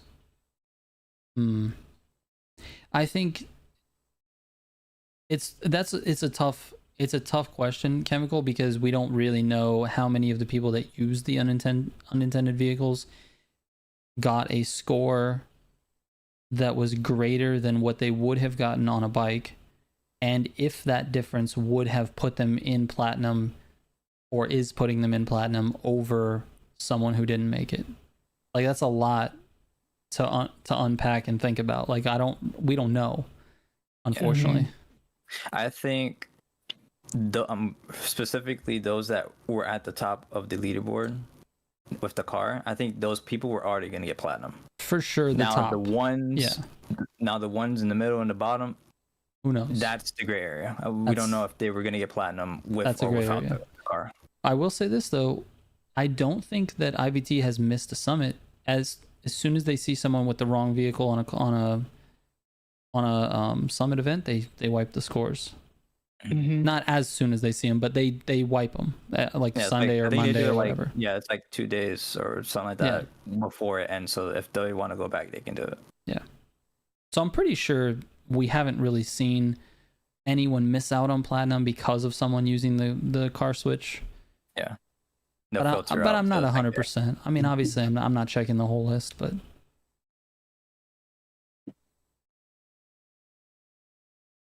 I don't know. No, my camera's not frozen. I'm just chilling, man. He's just hanging out, dude. Just listening. He's just rizzing his headset. Yeah. Listening to the magical voice, the Rizmeister trigger. The thing is, I mean, we have like pretty similar opinions when it comes to this stuff. That's true. So like, there's not too much that you guys are saying that I have to add in on. You know, right? You're basically saying exactly what I'd be saying. Yep. Tell them how you really feel, dude. We know you're a dirty racer. Just tell them. We know you cheat, bro. That's just all right. Right. Why are you trying to hide it? Like, yeah, I've been known to throw a few people into corners. It's just a few, really. And not give a single fuck about it. Double resets are stupid. However, just normal resets always been there, even in past crew games.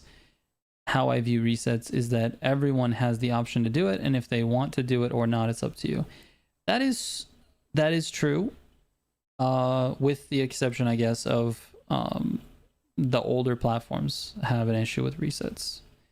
They're not always viable for them, which that's a tough conversation to have. We had a little bit in the comment section of one of the previous videos, and it's tough. It's tough because that is classic technology, bro. Like, if you're on an older console, you're gonna experience some performance problems. Like, that's just how it works. That's how gaming works. And having a slightly longer load time on an exploit is gonna be a tough complaint to the dev. Yeah, because we are at the tail end of last gen. Yeah, for sure. Mm-hmm. I would be so shocked if whatever they brought for Need for Speed was supported on last gen. It would be crazy. I think it's obviously thrown out. It's I mean, not a Unbound hit because wasn't. Unbound wasn't. Yeah, and so it would be weird to backtrack on that. they got hit hard for that. Because Unbound came out in 2020, bro. Not this game came out in 23, and people were like all excited that it has past gen support. Unbound came out in 2020, and they yeeted that. They said no way. Yeah, but imagine people playing last gen Unbound. Yeah, That would be. It'd be brutal, dude. I mean, if they would have just added in the option to turn off the effects in the first place, right? And then past gen support. What, you mean they didn't say that on Twitter and then they just like backtracked on it? What? I don't know, dude. Yeah, so it's a crazy thing. I'm very interested to see what happens with Need for Speed going forward. Very interested. Please, I'm just gonna say it. Please, no remaster of Most Wanted. Please, I can't. I just can't do that. Listen, if they want to add a remaster and then still have a full-fledged game on schedule, fine. But don't make the new full-fledged game a remaster. Please, just stop. Let RTX Remix do it. Don't. Yeah. No, I agree. Yeah, if there was a remaster, like the community built a remaster, I'm fine with that. Yeah. But don't put it out as a No. Goliath. How has EA not cashed in on that? Well, there's no telling they aren't going to cash in on it. I just don't want to see it before we see another game. I would much rather see a new game. And to be really honest, they need to cash in on the popularity of Heat. The weird late popularity of Heat. Just run a Heat 2. Mm-hmm. Add to that map, like give players that map plus another map. Run it as Heat 2. Extend the story and give us no clipping, please. Yeah. What if like they had like so let's say for example you said Heat 2, right? What if they had the new map? You spawn into the new map, right? Mm-hmm. And end game is you unlock the old Heat map. It'd be dope. That would be dope. That'd be dope. I want there to actually be an end game though. Like that's a proper end game. I want a proper end game for Heat. I want the game where the casuals have stopped playing and all the hardcore people that love the game just keep doing this same thing over and over again. I want that. Whatever that is. I just want end game. I want replayability. I want content. If this thing that they're doing with Unbound right now with the speed passes, if they want to continue doing that, I'm all for that. But I don't want shitty rewards. Give us something good. Give us cars, give us, actually they could literally just copy the Crew 2 with the rewards. Take the cars that are already in the game that you guys have licenses for and rebuild them with new body kits and new skins, just like they did with the speed passes, but then just make them exclusive to those speed passes and, make people want to play the game. Give us good shit. Them afterwards. Yeah, don't resell. Man. The worst. Go ahead. I was gonna say the worst part about that they were selling the cars afterwards is that they tried to sell it as like a good thing. They were just like, if you guys missed out, you can buy them now. It's like, okay, you didn't miss out. Okay, yeah, true. Yeah, no. Is a remake different than a remaster? Yes. Yeah. Yes. A remaster. Go ahead. You can take it. I was gonna say I believe a remaster is when they just take the original game and then they I believe they run it through a new like a new engine or something just to give it better graphics and everything. And then the remake is they completely rebuild the game overall. Yes. It's the same game, but they rebuild it from the ground up. And they might add new features. They might add some things to it. It's more of a. It's more of a new-ish game. That term is so ruined though, from the ground up. I can never hear that term ever the same. Why? Because of Motorsport?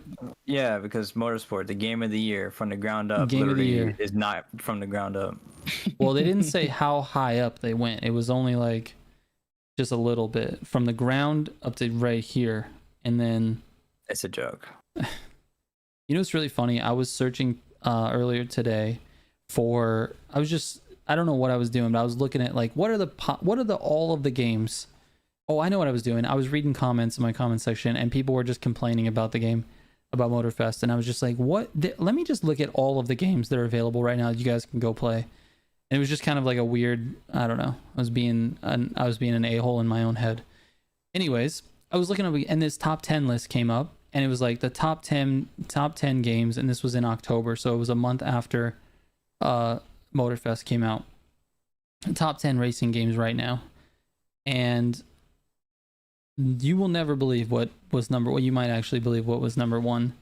But number 10 was Forza Horizon 5. And It's then that low. Yeah. Number 1 was Forza Motorsport.